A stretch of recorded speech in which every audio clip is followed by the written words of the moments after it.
And if you could have a glass of bourbon, Shayne, with anyone, past or present, who would it be?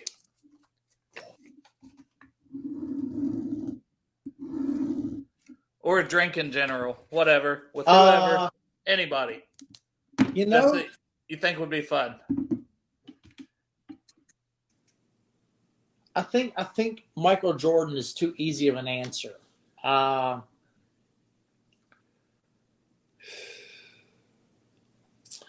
think I would say Joe Namath. Joe Namath. Let's make it happen.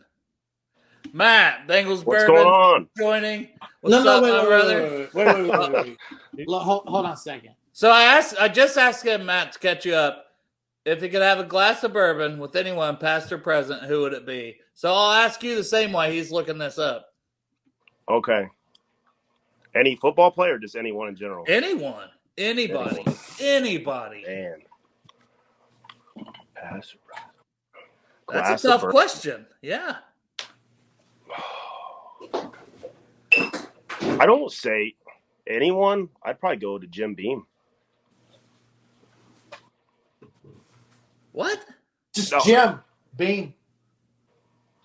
Like Jim Beam? Himself. What about I don't know, his last name's Daniels. Jack, you know him? Yeah. Who's that? Never met that motherfucker. No, he's from Tennessee though, right? Yeah. I Yeah. believe Lawrenceburg. I stay down here in Portsmouth, Ohio. Never heard of him. But it is so Jim is from Kentucky, not Tennessee, right? I believe so. Okay. If I would go like player, oh man. What'd you guys say? Dale's only asked you. I just drink Miller Lite. I said Jordan, but then I would probably go to maybe Joe Namath. He'd be a Okay. fun drinking buddy. Yeah. Jordan would be a hell of a time. Are you playing like so you're also like playing cards and gambling? Or talking shit, telling war stories or whatever. Oh man, I don't think Jordan would make you gamble though, and then you know what? You would lose all your shit. Like maybe subconsciously, that's why I changed my pick to Joe Namath. Yeah. Cap, who you got? Who's your guest drinking bourbon with? You know, it could be easy, and I could say Dale's mom. My mom just had a major stroke around Thanksgiving. Oh, and she's out on bourbon. Throw that in there just to make him feel bad. She was in hospice, which is part of the reason I was crying earlier. And also, she's in a nursing home now. She pulled out of that. And she's getting ready to cut home. And I was going to talk about how I cut grass for her, but thanks, Cap. Foot and mouth. You know what? She's out though. Look at. Oh, no, he's gonna pile on there. No, he's going to go to the bathroom. That's what that is. Okay. Yeah, my dad. Not to go on the dad thing, but yeah, he was in hot. So lung cancer, removed a lung. This dude was 65 years old, jumping off the roof of the house onto trampolines because the kids did it. Broke his tailbone because he forgot the weight difference. That's the type of guy my dad was. And took out a lung and hospice, but then they sent him home because like, okay, he's just going to keep on going. And then just decided, you know what? I've had a good life, wild life. He was a cop. One time painted his cruiser colors of Starsky and Hutch. This dude Tornado? Yeah, this dude had stories, and I've got some of the old police reports, the stuff he used to try to pull and then explain in the police report. It's where I get some of my twisted sense of humor. Thank you, Dad. But yeah, eventually said, you know what, I'm going to start smoking again. Oxygen tank, everything. He went out doing what he wanted to do on his own terms, and we're all around the bed, and he's non-responsive, and everybody's quiet and crying. I said, doesn't it feel like any moment he's going to jump up and scare the shit out of all of us? Everybody cracks up laughing because that would totally be his MO. But anyway, Yeah. Welcome, Bengals and Bourbon, where everybody gets invited. Yeah, what did I jump into? A dad story. Jesus. Bengals Cap came in and Shayne and Dale were crying and talking stories of dads. And I'm like, I don't know where I started. And now Cap did that to you, Bourbon. But that was right after the story about why did I go visit another university that was 25 minutes away because it was 3-1 girls to boys and all that stuff too. Yeah. I just asked a simple question and holy hell, it went wild. And I was like, oh my God, what's going on? I see the ratio on that with girls, Shane. I did Who that. the hell I are you took drinking bourbon with? That's the question that we started off with. That's so tough. You know, like as far as a Bengals fan, Paul Brown, there's so much that I wish I knew. I never, he was at training camps, you know, when I was going to training camp, when I was going to Wilmington, you know, he was there, never got a chance to meet him. You know, that would have been absolutely amazing. One of my biggest regrets as far as like memorabilia collection, there was Sam Weich had hand painted a play from the Super Bowl on a canvas for his foundation. And the bidding went up to $3,000. And I was hesitating. And by the time they called it, I raised my hand. By the time they called it, they went ahead and gave it to a business. I'm like, I keep trying to tell myself I was up against a business. I wouldn't have won anyway. But it was like a once in a lifetime opportunity to grab something like that. And, you know, but yeah, Bengals, Paul Brown, anybody else, I don't know. There's so many business leaders that,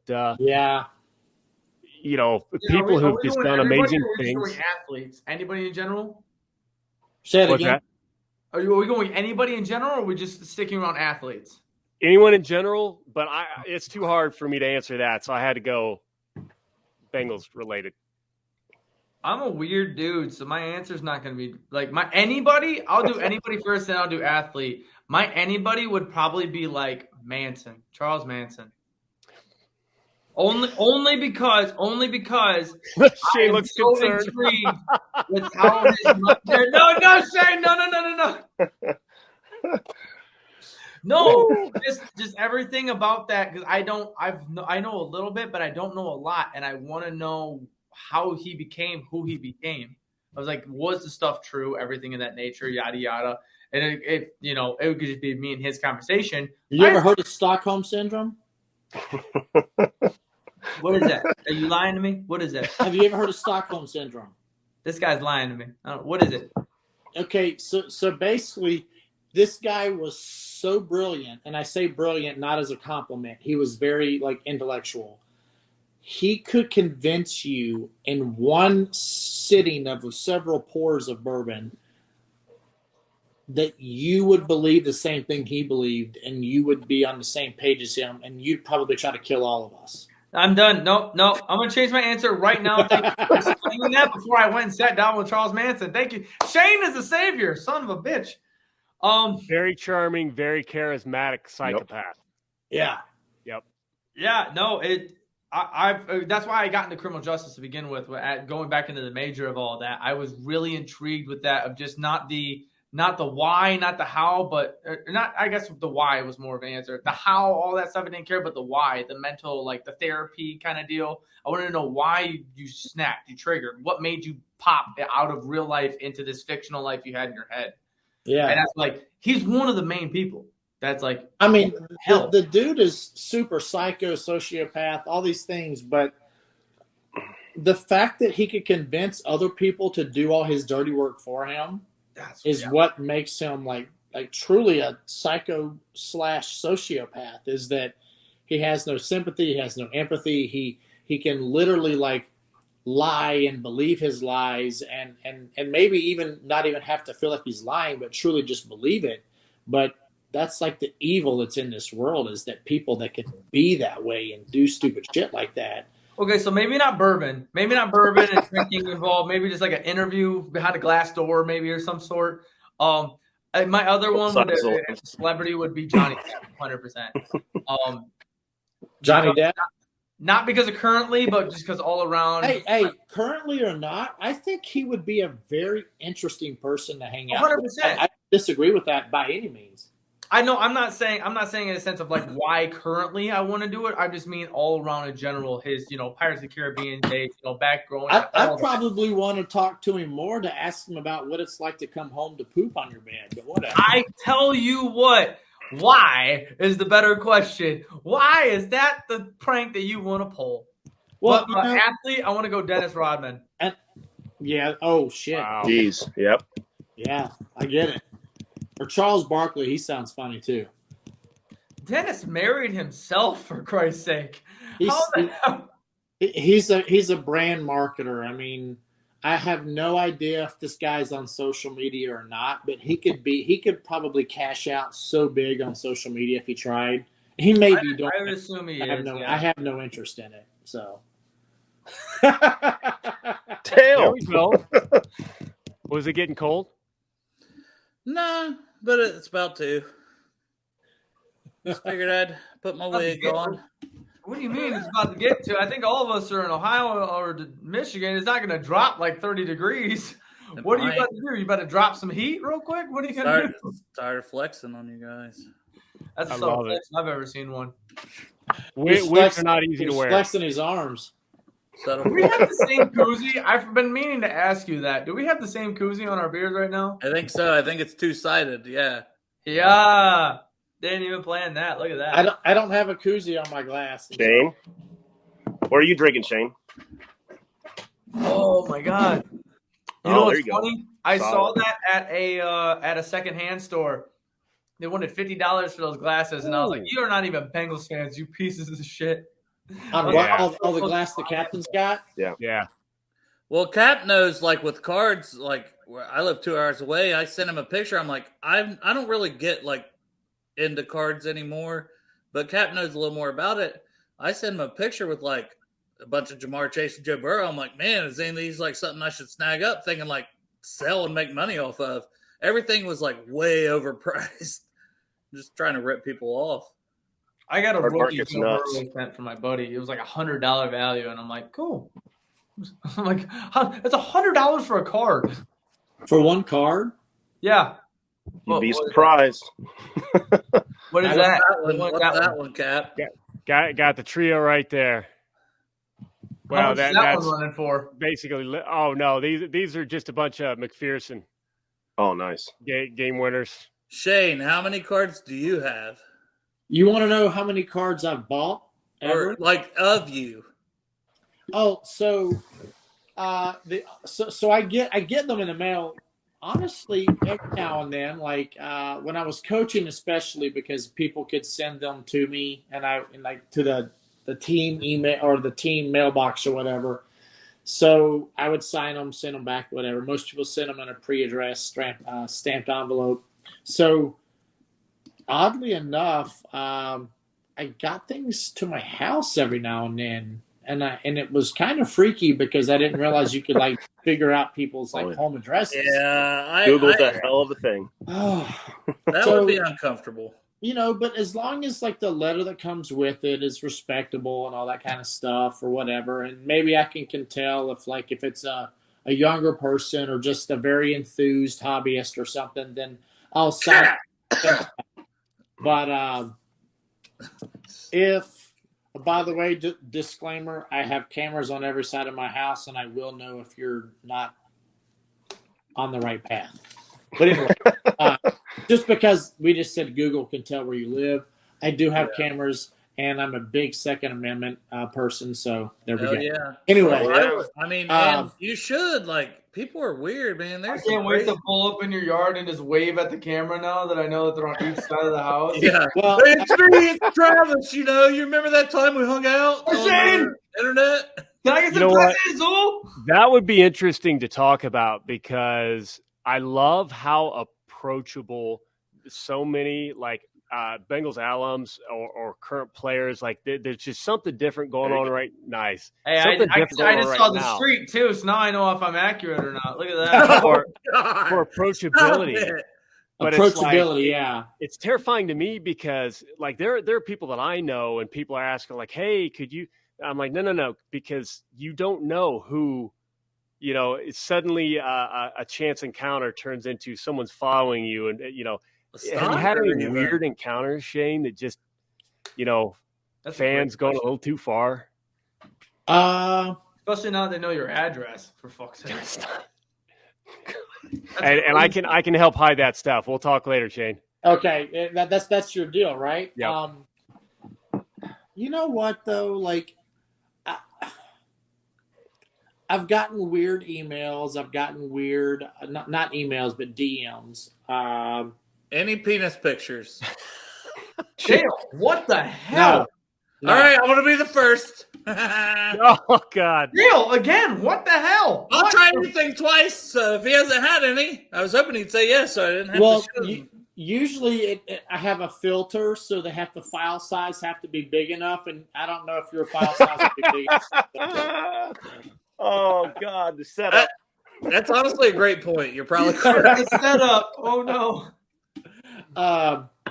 No, you know what? I had a few encounters in Cincinnati, and you know what? Honestly, some of them may have been my fault because it may have been someone who was disgruntled over maybe social interactions or something with significant or less than significant others or something. Shayne is trying to say everything without saying it right now. I love it. Yeah, this is very subtle. He's trying to not subtle, not a flex. but it's so good. But then, probably I would say, like, I had someone like talk shit about missing a kick or whatever, and Yep. I tend to be a very unconfrontational person in public because I always understood how that could transpire into relating to my career and consequences of that. So I tried to be very cognizant of like not engaging every single thing that I could feel like about. There was one time where someone got in my face and said something, said this, said that, and I don't even know if they knew who I was or played a sport. I have no idea. But it got physical, and like I've trained boxing and Muay Thai for 20 years, nice. and have Shayne, fuck them up. Tell him. What's that? I said, Shayne, fuck them up. Tell him. You had to tell him beforehand. I know how to box. I know how to Muay Thai. If you put your hands on me, it's over. But within certain things, like you still have to think like I know how to defend myself, but yet. Do I really need to? Because sometimes you have to understand, like, part of this discipline that you've learned is not about defending yourself, but it's about getting out of the situation more than it is defending yourself. And when it comes down to it, like, you can always turn around and walk away. But if you can't walk away, like, how do you de-escalate the situation? If you can't de-escalate the situation, how do you defend yourself without creating the most amount of damage that you could get sued for or that you can get arrested for or whatever? You gotta really think about that. Holy shit. Yeah. And people forget you've got to talk to the cops afterward. Oh, absolutely. Do you want the rest of your evening to be gone? Do you want to have to go to court? All that stuff. It sounds trivial, but Cap's always thinking about the evening with the dinner and going home, hanging out. He's like, my evening's gonna be ruined though.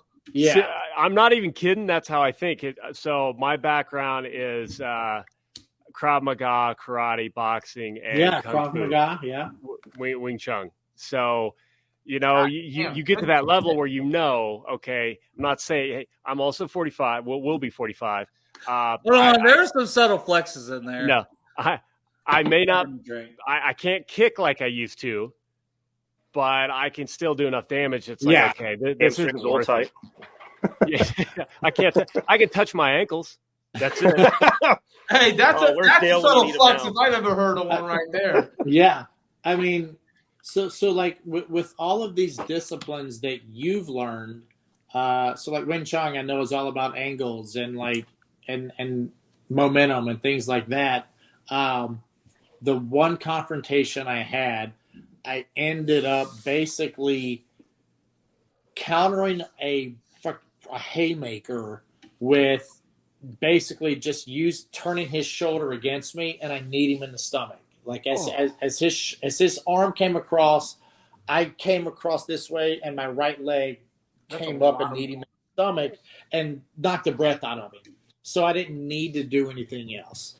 And in that situation, like, I'm just thinking, like, had I been mad or had I been super angry and couldn't control my emotions, no matter if I'd been drinking or not, like, was it worth it to bash his face or to do anything that's going to bring blood or whatever?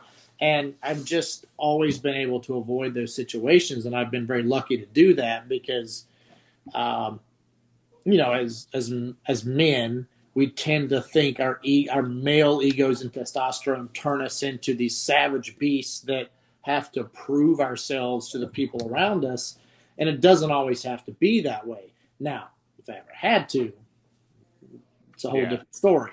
But I think that most of us that can be calmer minds can sometimes get to a point where we can de-escalate, we can resolve it in a different manner. And sometimes, obviously, you know, I've seen some videos of people that get attacked, and like I just saw a video of downtown Cincinnati, maybe in like OTR or something, where like all these different dudes were just beating up on these three guys that were like already knocked out, and I'm like, why? Like, what is that? It's like going to a Browns tailgate. Oh, but it's like you're don't get me started on the fucking Browns, man. That was the worst story you got to tell. I just don't understand, like, why beat on someone who is not defending themselves anymore? Like, your pride, it's not even your pride anymore, because if it's all about pride, it's about competition, it's about like proving you're better than someone, whatever it is. I don't know. But when someone is defenseless, like, what good is that? And it makes me sick to see that kind of stuff. And that is why Glock or Smith & Wesson. Yep.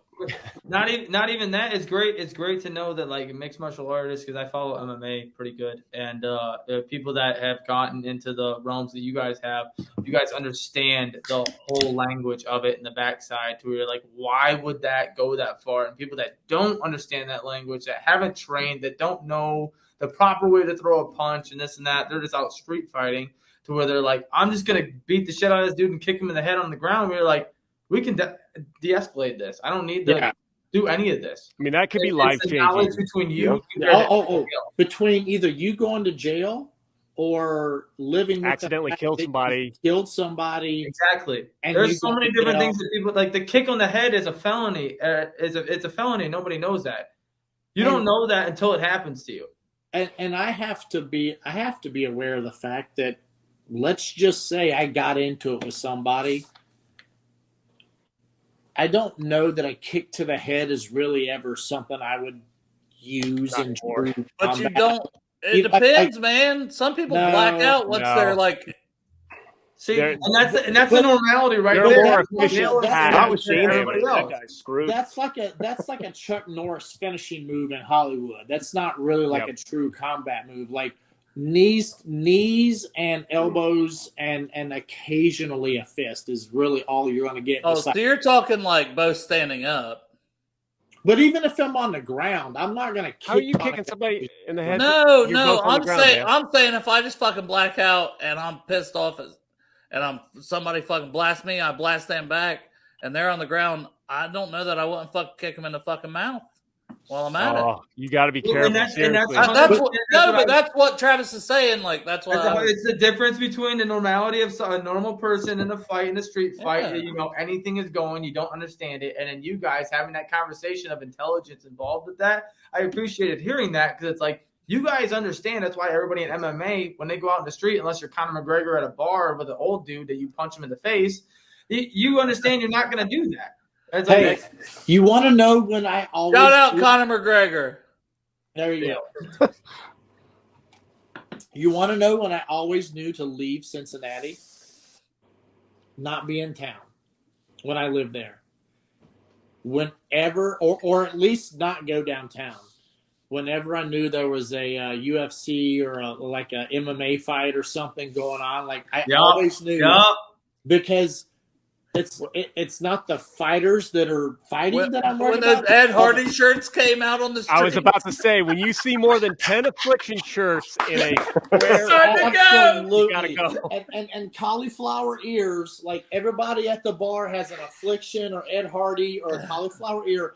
And by the way, I'm not judging anyone in the world because we're speaking facts almost at this point. And there are a lot of very good guys in that world. But when you're in the social scene and you throw a couple girls in the mix and there's a little competition and things get a little crazy. Unlike when you go to Radford because it's 3-to-1 girl ratio. You don't got to deal with that. You got enough. You got enough, man. That's what I'm saying. Those parties where it was 25-1, everybody was like, everybody's going to kill each other for that woman right there. I'm going to talk to her. That doesn't hurt to be a pro football player either. No. Shayne goes, I don't know if you know. That's a subtle flex right there. No. I don't know if you know. That is definitely a subtle flex. And he is 6 Never, foot. ever, by the way, use that line. Do you know who I am? I am blah, blah, blah. Never, ever. Have you ever? No, never mind. Don't even answer that. Never mind. Plead the fifth. Plead the fifth right now. 1, 2, 3, 4. Fifth. Everything you say. Matt, how you doing, man? That's basically I'm good. I'm good. Has anybody talked to Matt? Yeah, no, hey, I made the Jim Beam comment, and then everybody just shut down. Yeah, I was like, so did you even answer who you were gonna have a drink with? You said Jim Beam, and then you didn't answer. For sports wise, God, I'd love Babe Ruth, man. That guy used to. Oh, that's a great answer. That's a great answer. You just kind of trumped us with that one. Mm-hmm. Bengals player, God. Oh. Well, I would have said Clark Harris, but not now. I already have one with Clark Harris. Instead of flex. I mean, I'd love to say Joe Burrow, but I know he doesn't drink. So, are you? Yeah, I was gonna say. I think Joe might drink. He just. I was like, "Where's the fact?" I didn't want to be that person and not know that, but I was like, "Yeah." Really? I got a good account that he doesn't drink, and then I mean, I know you guys are talking about the whole anxiety stuff too, with like meeting fans and stuff. And I don't know if you guys saw like that video today, but Joe gets a lot of anxiety when he meets fans. He just doesn't. I don't think he knows what to do in the situation, kind of thing. It was kind of interesting. That's why he doesn't do a lot of events and stuff. You know, that makes a lot of sense now that you say that. I was listening to Locked On, and they were going through that whole interview, and they're like, "Did you miss us?" And he goes, "Not really." And I kind of was like, "Oh, that's kind of weird." But now that you mention that makes so much more sense now. Yeah, well, I mean, even Clark said that. He's like, you know, if you're a Joe Burrow, you can't just go out. You can't go to the grocery store. You can't go to the casino. He's he said, I can do it, and nobody gives a fuck. I remember Boomer Esiason taking a car from the practice field at Wilmington, or from the cafeteria to the practice field. And it was a 3-minute walk. He had to because he got absolutely mauled. Yeah.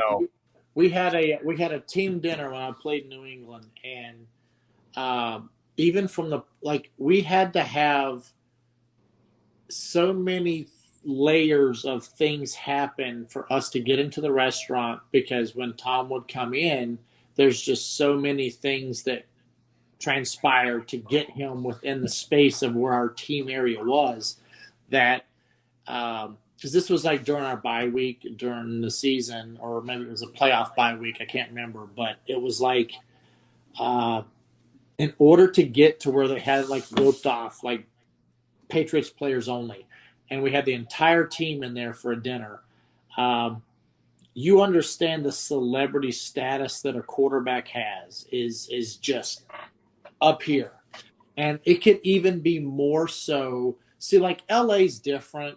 LA, Hollywood, all that, because used to it. They're used to it, but everyone's looking for it. And it's kind of, don't get me wrong, it's kind of a douchebag parallel world, like bullshit scene, if you ask me. But paparazzi bullshit. Paparazzi, you know, like everyone's kind of playing up the image that they think they're supposed to be, and all this bullshit. I'm not a fan of that whole world. I hate reality TV. I hate hate that whole world. But you hate TikTok. We get it. I'll drink that. But when you look at like a Joe Burrow, even Carson Palmer, like when we would go have certain things and Carson would show up, it was like the staff of the restaurant would kind of like want to come see him. And I'm sure with Joe having the success he's had and Joe coming across as a very personable person, like most people didn't realize, like Carson was a very down to earth person when he was here. He was just different in certain degrees, and when things did not work out with Carson, everyone was like, "Oh, well, Carson's an asshole. Carson's this, that, the other." And I'll be honest, I'll defend Carson to the day I die. I think Carson is a good person. I think Carson was a great quarterback. I think the only thing that made him different was that Carson was not the vocal leader within the locker room that maybe could have made things different. And I don't know if it was because he felt like we had other vocal people in the locker room that maybe weren't the most positive leaders. Mm-hmm. Hey, can I mark another one off while we're talking Palmer, or you want to? I mean, you finish this, and then can I ask a question? Absolutely. So, Dale, you and your note card. I love Dale. Dale takes so much time into getting these questions, and he just randomly But I have another one here. We're only at 2 hours and 16 minutes. I know, and that's what I'm saying. That's why I made you guys aren't getting Cap. Are you? Hey, Cap, I sent this to you earlier, didn't I? And I said, I don't know if I'll need all these, but I wasn't prepared for Clark. So every now and then I'm going to see if I can get a question in, mark it off, and see like how long it goes. Like, let's do it. Bengals and Brews bingo. Yeah. I want to know who in the hell is going to sit through 2 to 3 hours of a podcast. I don't know who did the one with Clark Harris, but people do it. Podcasting, but Joe Rogan puts on like a 4-hour podcast every week, it seems like, and everybody loves that one. That's the number one podcast in the world. Apparently, he's got freaking a gazillion followers. I mean, I've never listened to it. I've listened to clips, and I've actually loved a lot of the clips I've seen on his podcast. But clips are everything to get the 4 hours. Yeah. So if you break up some of these clips and maybe post them, shit.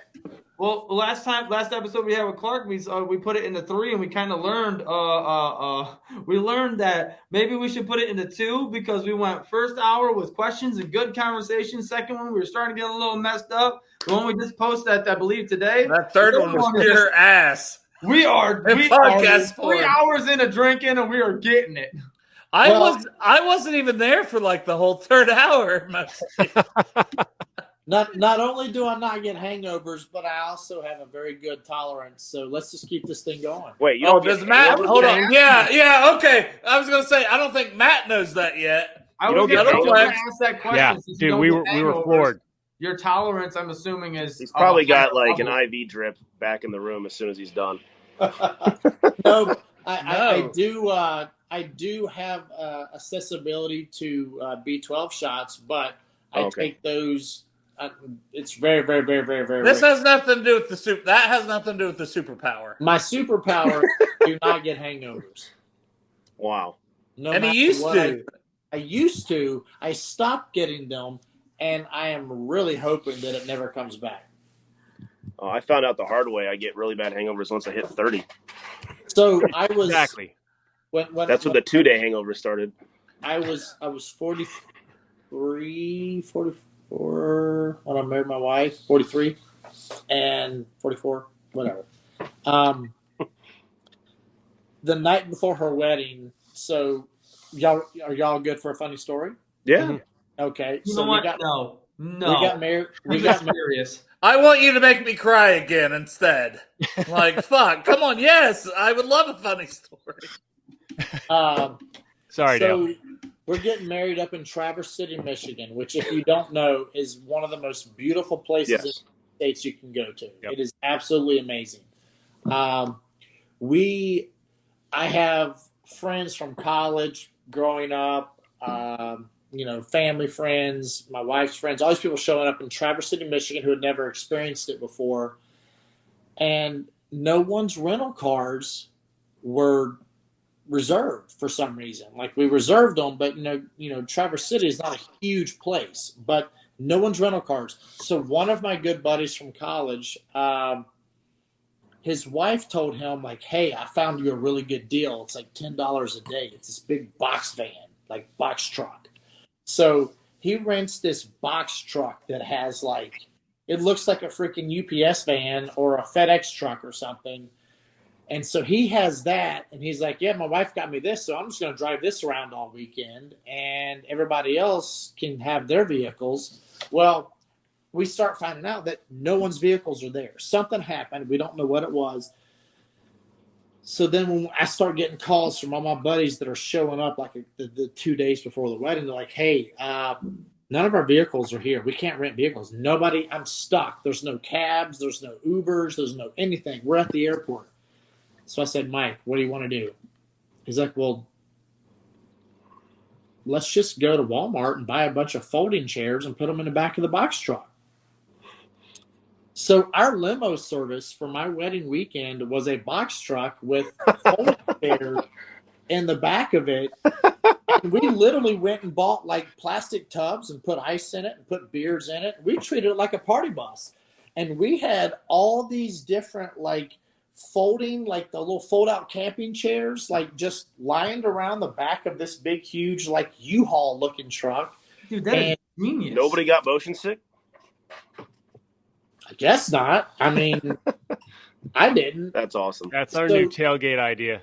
Dude, that's genius. Drive around lot God, one. that's so smart. So I've actually done that. I went back to Virginia, taking tailgated with a 24-foot U-Haul and put a generator in the back of it with an exhaust pipe out the back, and had a couch, a PlayStation, and ordered like 30 pizzas and had a big thing full of liquor. But anyway, that's a different story.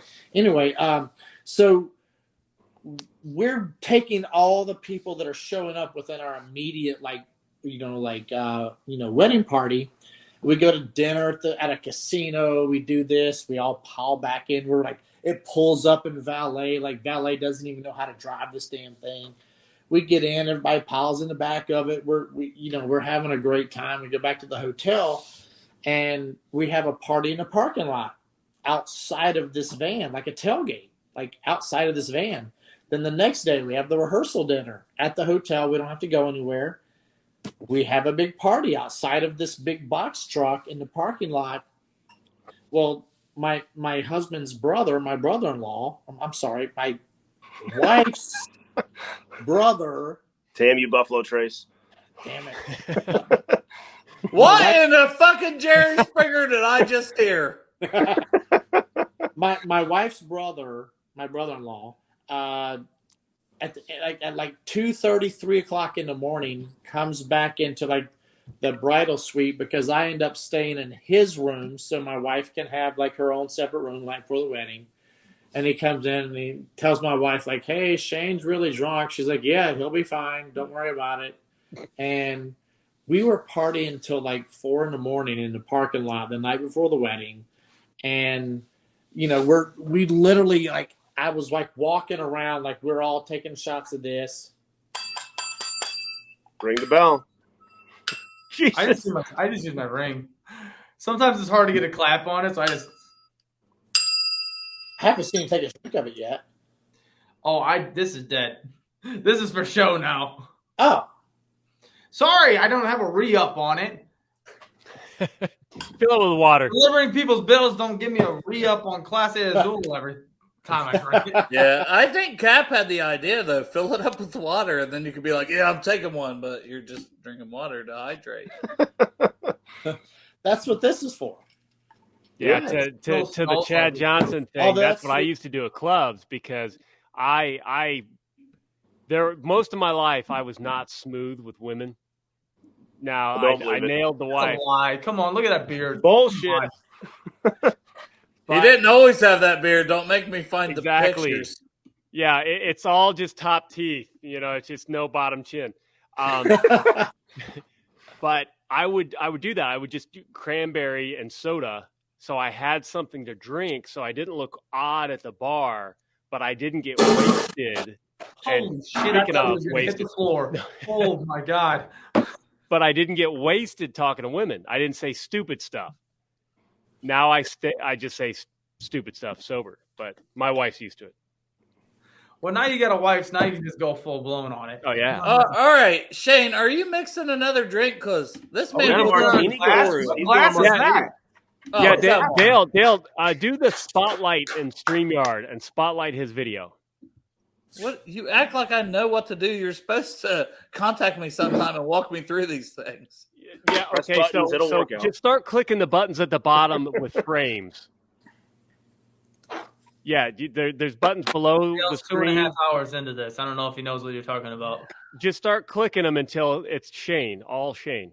Oh, you take everybody want us- out back room? Yeah, I could do that. Just all you had to do is say, give him the fucking Jeff Trinipool treatment. That fucking. What are you doing?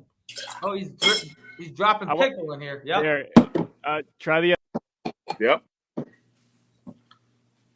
I have no idea what's going on here, but Hold on. I will just say we're all moving to the background and we're letting you just tell us what's going on. I'm making a pickle martini. Only I'm making it very strong instead of just the typical deal here.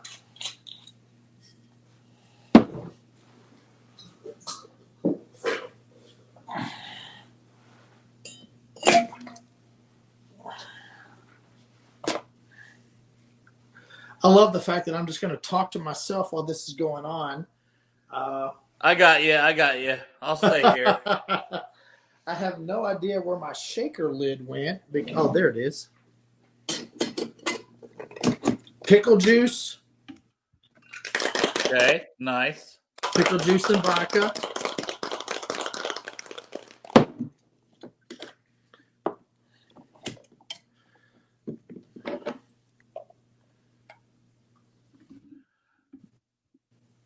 So we pour that in. Yep. Pickle juice and vodka. And that's it. That's it? Oh my gosh, the last one you did like 45 things. I did like 45 things. This is very simple. All right. So that's easy. So Dale, just real quick, you've got a lot of icons at the bottom of your screen, like people that look like little people. That's good. Especially for I have invite, like some people have different accounts, like I feel like. Okay, you're saying like this. Okay, you were saying the other thing. Yeah. Just Screen click on.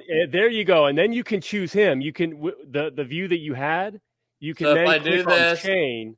Okay. And make him the center. We gonna learn today. There you go. You got learnt. See, there you go. Boom. Yeah, and we can still all talk in the background. Yep. I'm not going to remember that tomorrow. So yeah, you will. See, I was doing some fun ASMR stuff while Shayne was mixing the drink. Nobody heard it. And then if I just want to add it, I'll just go back to this, and there we are. Boom. Okay. There you go. Let me try that again. And then I've got some stuff to make some regular martinis as well. Nice. All right. So I got into gourmet olives lately. I didn't realize I like olives, but there's some like gourmet high-end olives that are just amazing. I don't know about high-end olives, but I really love like regular olives. Yeah. There's nothing.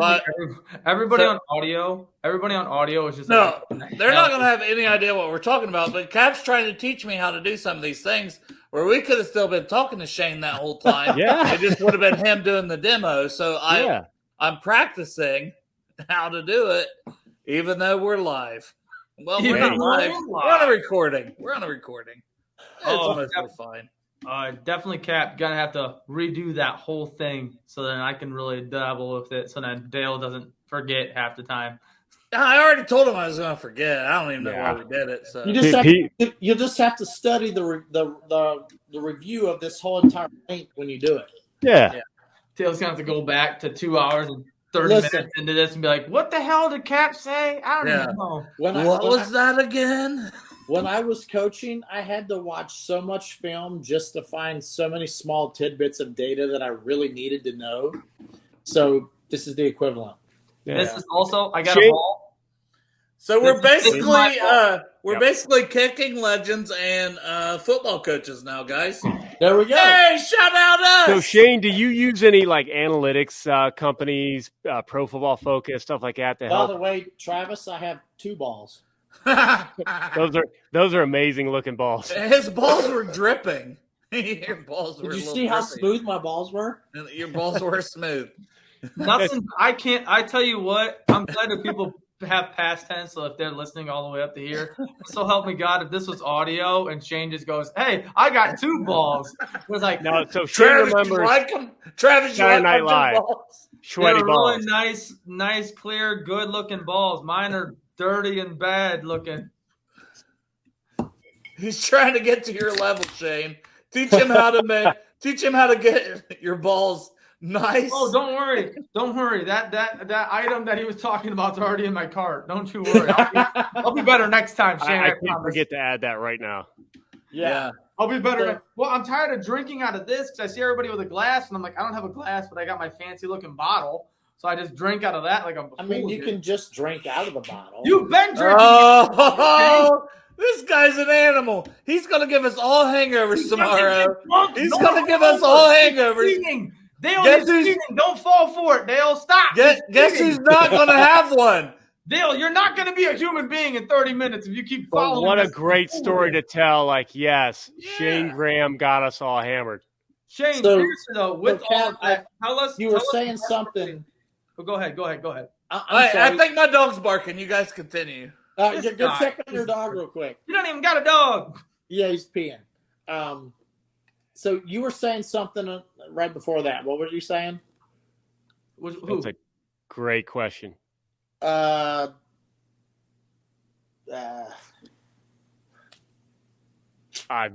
about the olives? Is that what you're talking about? The olives, the drinks, the something. Must not have been important. It was a very intellectual comment. I don't know what it was, but Shayne. Travis, you ruined it. Again, I'm terrible. I'm gonna see myself out. I've been doing nothing but terrible since I got here. I appreciate shows like that, though. There's no script. Oh, but again, there's the worst part is like this isn't live. So like I was working and I had no idea how it was going, and I just jumped in 45 minutes in, and all I know was that Dale was telling me it's going really, really good, and I'm like, awesome. So I come in, poof, 2 down, emotions, tears. The question I asked Shayne, he goes, all right, let's ask another one. I'm losing my buzz. And I'm like, oh, fuck, I'm you ever just totally just bomb on stage? Because that's what I did. And I'm like, awesome, there we go. I think you're doing great, but you also learn as you go. Like the wife show. Shayne, do you ever catch my wife's show, Tigers Talk? I'll be honest with you. I don't know if I've ever watched a single show or podcast or listened or anything. I don't know if I ever have. So, no, I have not. What? It's great. Sometime look it up. All women, all female Bengals fans talking football. Okay. I'm biased, of course. I haven't had a conversation with any other one, but Bengals Whitney came here the first night that I was in this, and holy hell, did I had a blast with her because I am such a person when it comes to like really getting into something. I feel like a Bengals conversation schedule, this and that. I'm going at it. Me and her were fighting for a word, and she went back down, and I was just like, golly, Bengals. They've gotten so much better after doing it for a year. They just said, let's go, and then you get better and better and better as you go. I feel like I have my own podcast that I do person to person. I'm the other seat's right here for my co-host. It's I can see if he's going to talk, and you can hear it. But this like is all audio. So girlfriend. So much learning that I have. I feel like I'd be afraid to jump in on her podcast because I don't know who might be on there, and I'd be like, shit, do I know you? Oh, Shayne! Oh. Yeah, that's a subtle flex. He's pleading the fifth. That's what he is. He goes, I plead the fifth. Fifth. Everything you say. Fifth. No, but I had a question for you. So your talent, you don't get drunk very easily. You don't get hangovers, X, Y, and Z. What is the best story? And I don't know if you've mentioned it. What is the best story that you got when you were drunk? And that you knew you were drunk?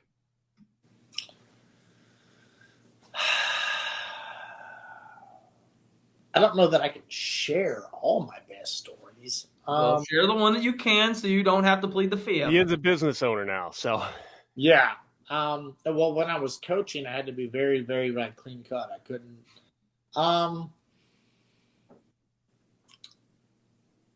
So one night, I guess I was at what was this place called? One of Bob Deck's bars in Mount Pleasant or Mount Lookout. What's that place up on the hill? Not me. I don't know what you're talking about right now. So there was a bar. It was a 3-story bar. It was really popular, like in the mid to late 2000s. What's the community? So let's just say you're at the stadium and you look back at the city. To the right of the city, it's like kind of up on a hillside. It's called is it called Mount Lookout, or what's that area off to the right? Like Mount Lookout or Mount Adams, one of the two. Mount Adams. Okay. So Mount Adams. And there was like a bar there. It's like a 3-story bar. Like the first story was like kind of chill. The second story kind of ramped up, and then the third story kind of had like a different vibe with like a little rooftop like feel to it. It might have been called like Mount MLT, maybe Mount Lookout Tavern or Mount Lookout Tavern. Yeah. Yeah, that's where Zach took the game ball. Yeah. Okay. Yeah. So then that's the place. All right. So I was there, and I used to go there like fairly frequently, I guess. And I got I was at the point where, and I go in the bathroom, and I take my shirt off, I fold it, I hang it over the rail. Wow. Before you throw up, you're about to throw up, but before you throw up, you've set yourself up. I'm the OCD. mind of a kicker. I'm so OCD. You have no idea. Okay, so I fold my thing, or I fold my shirt over the thing. I get sick. I throw up. I put my shirt back on. I go to the sink. I wash my face off. I'm clean cut back then, so it's very easy to clean my face off. I always carried gum. Cobalt 5 Cobalt, or whatever the name of the gum was. Okay, so gum, clean my breath up, everything's good. I'm a big rally guy, so go have a great night, continue. Again, I get sick, 2 times in one night, go in the bathroom. I think I maybe tipped a bouncer or somebody $20, $40, hey, make sure nobody comes in the bathroom. I got to take care of some business. And I get sick again, take my shirt off, fold it up, hang it over, get sick, put my shirt back on, clean my face off, more gum. And I think at the end of the night, we ended up doing karaoke at some Japanese place. I don't know the name of it. I can't remember the name of it, but ended up having a super late night at some karaoke place, and just had one of the most fun nights I ever had out in Cincinnati. Play late night karaoke in this one place, and then I just remember the next morning everyone was like, well, Shayne's going to be hungover, and I was like, nope. Are we going to brunch at where are we going to brunch tomorrow? And we ended up at Zips Burgers or something at 11 a.m. and that was one of my favorite places to go. Did you sing any karaoke while you were there? Do you remember? Oh, I definitely sang some karaoke. Hell yeah! Oh, what's your one song? You got karaoke. You got to pick one song when you go out. Sing it. I love 80s. Okay. 80s music. Anywhere from monster ballads to Bryan Adams to freaking Aerosmith or White Snake, whatever. Nice. I feel guys. Not to interrupt, but I'm getting a call from Derek Arrow that was on here earlier. He's at work. He's probably seeing how this went, so I'm just going to put him on. Derek, we're still going. Yeah. You're still going, man. So you're live. It's the first time Dale's ever said that. Huge fan of the show. Can you guys hear him? Cap's a clown. Derek, first time caller here. How you doing? Anyway. You have a question, sir? Yes, I had a question for Shayne. Shayne, what is your all-time most favorite pour you've had as far as the not necessarily the most expensive, but maybe the rarest bourbon that you've had? Oh, rarest bourbon. I would say it was a very old Pappy that someone poured for me. The nicest pour, and maybe even the most expensive pour, was actually a red wine, not a bourbon, that someone has poured for me. Not that I have poured. Yeah, I had to hang up on him because I had my earphones in, so there was no way for him to hear that. So he'll just have to listen to it. Oh, that's funny. He's like, what, is he going to answer? Is he? That's what you get for being out of the club, bro. Yeah. For having a job and you work 70 hours a week, you piece of shit. No, good for him. If he's working 70 hours a week, I respect that. Good for him. Yeah, he works he has such a bad schedule where it's go in at, I think he has to be there at 4 and he gets off work at 5 in the morning. Comes home at 7. He's got 2 little kids. Wait, he goes in at 4. Oh, wait, okay. 4 p.m. p.m. and gets off work at 5 a.m. and comes home, takes his kids to school usually, goes to sleep, wakes up at 2:30 or he woke up today at 2 so we could do the recording. And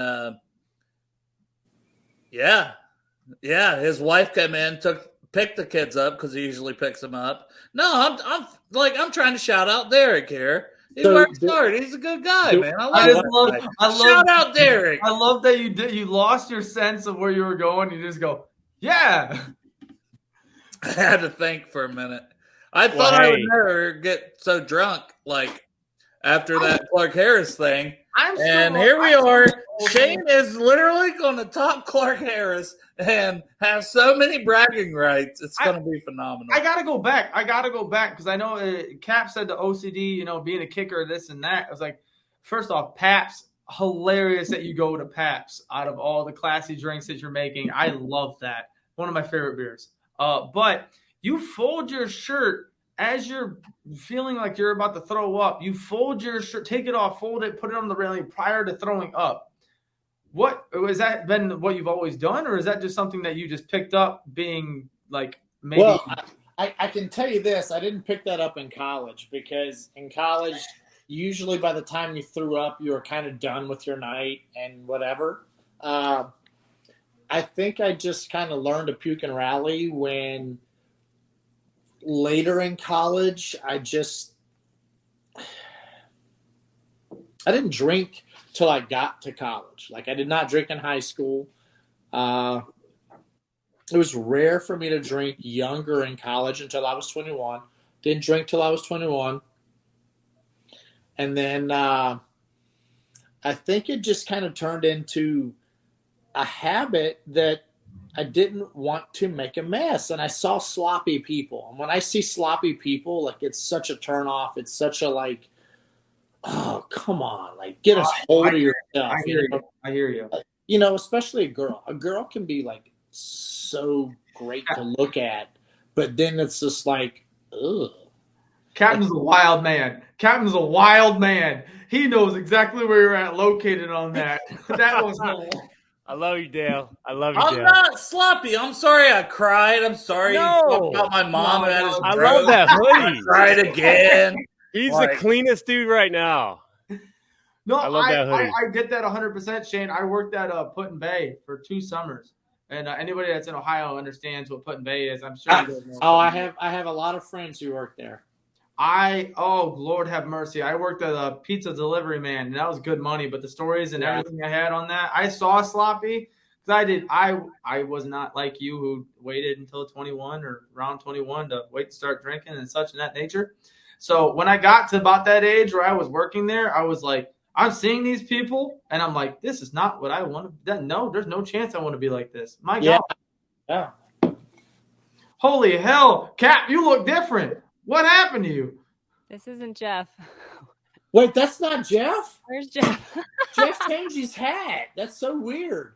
Damn. Where'd your beard go? Shaved it. Shaved it? Well, you look clean cut now. That was nice. The microphone has a little bit more of like a sound reducing like texture to it. What? Say hi to Shayne. Hi, Shayne. Wow. Hello. How are you? I'm doing very well. All right. This is Cap's wife, Jess. He outkicked his coverage, obviously. I mean, we all have a tendency to be able to do that. We're men. Let's be honest. And Shayne can actually talk to out-kicking coverage like the football. You know, I don't know anything about his wife, but. Well, I did it in real life too. So Awesome. Hey, shout out Shayne's wife. I haven't even mixed my drink yet. Wait, there we go. No, Shayne, this is the person that has the podcast, the great all girls podcast, the Bengals, that is killing it. Yeah, Jess, Cap's wife, Tiger Stalk, phenomenal freaking podcast. 4 girls, Jerry, Kayla. Yeah, I thought you were looking short, Jess. So Yeah. it's a thing. Well, I'm like a foot shorter than. And I can't forget our honorary Bengals and Brews member, Whitney. Yes. So Whitney is involved in multiple podcasts now. Yeah, she's. I'm glad I snatched her up before everyone else started too. No, she asked if she would be an honorary member, and I'm like, yeah, cool.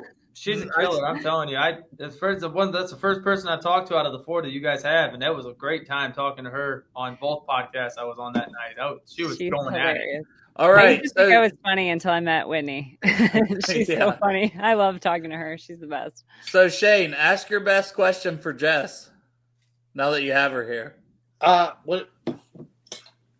It's a running bit. Neither of you get it.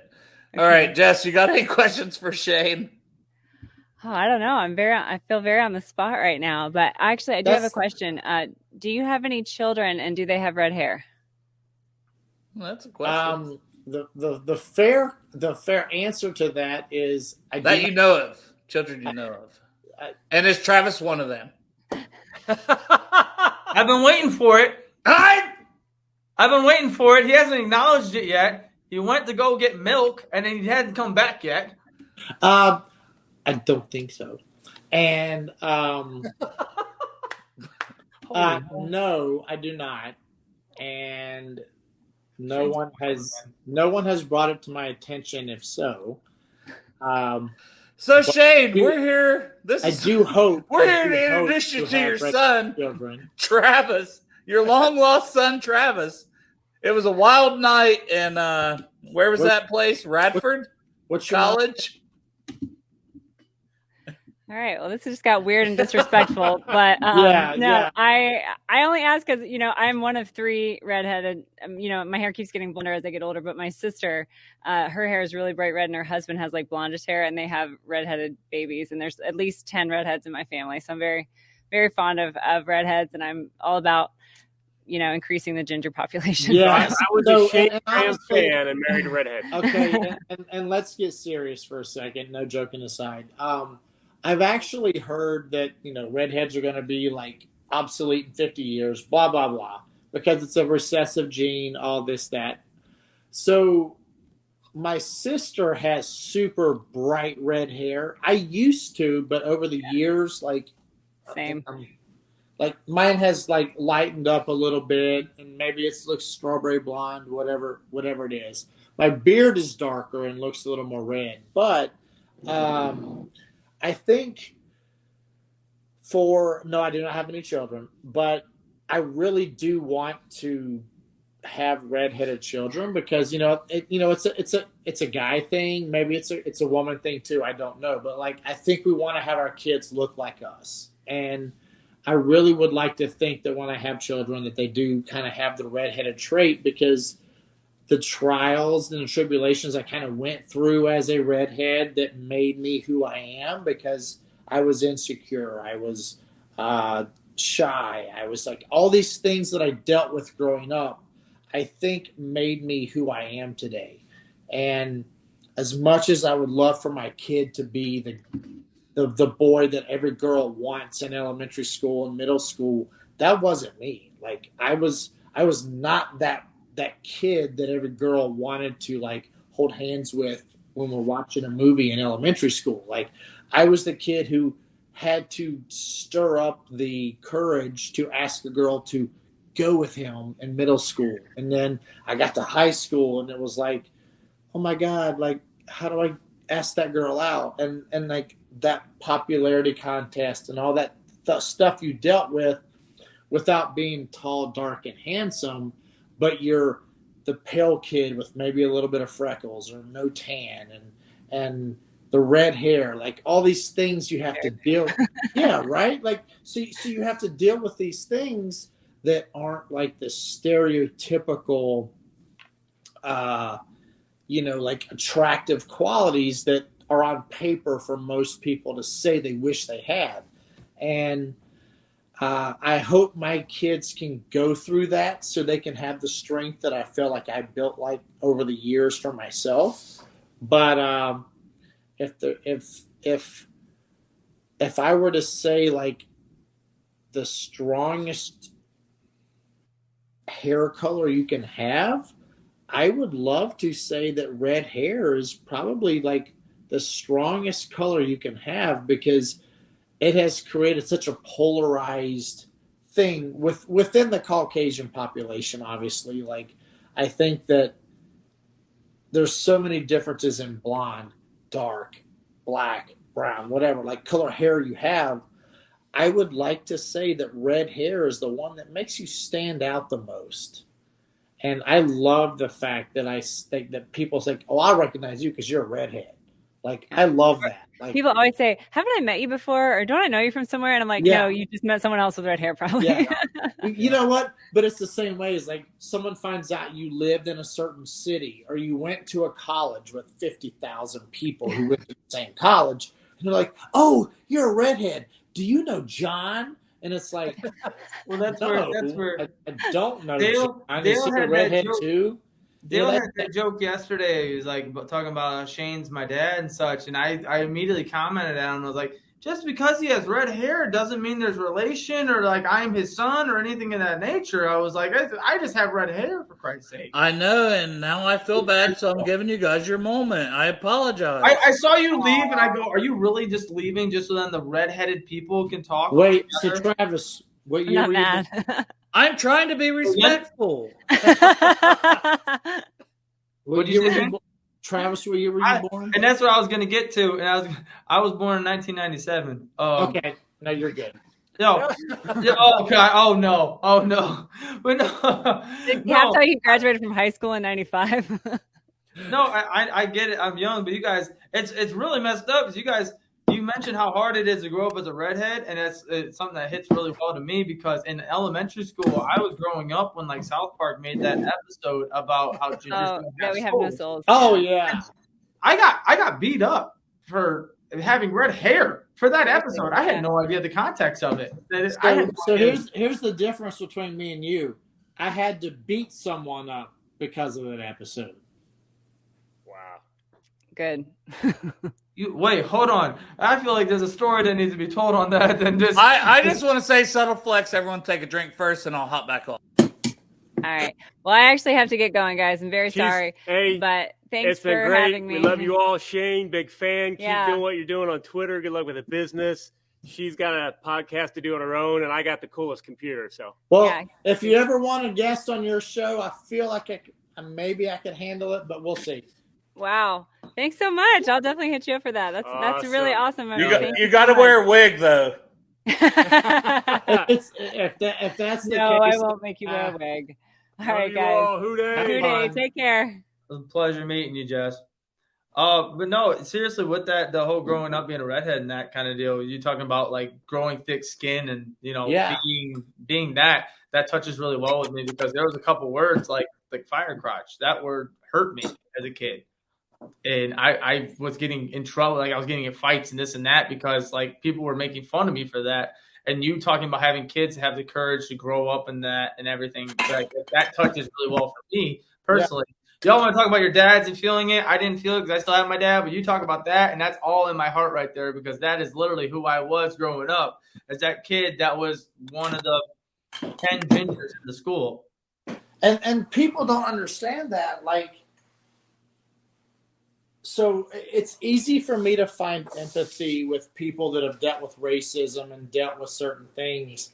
And whereas finding true sympathy, if you've never felt the same level of it, is hard to truly say, like, no, I've never dealt with racism, so I truly can't say that I can sympathize with every feeling you've had.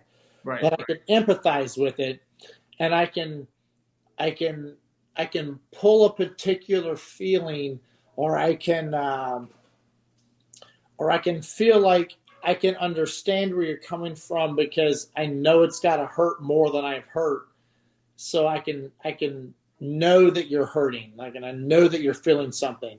So to feel like as a redhead compared to a brunette or a blonde or whatever, I can say, like, you know what? Yes, I was treated different. Is it truly so bad that I can't experience certain things that are so bad to where, you know, like I feel scared if I get pulled over by a police officer or things like that? No, it's not the same. I get that.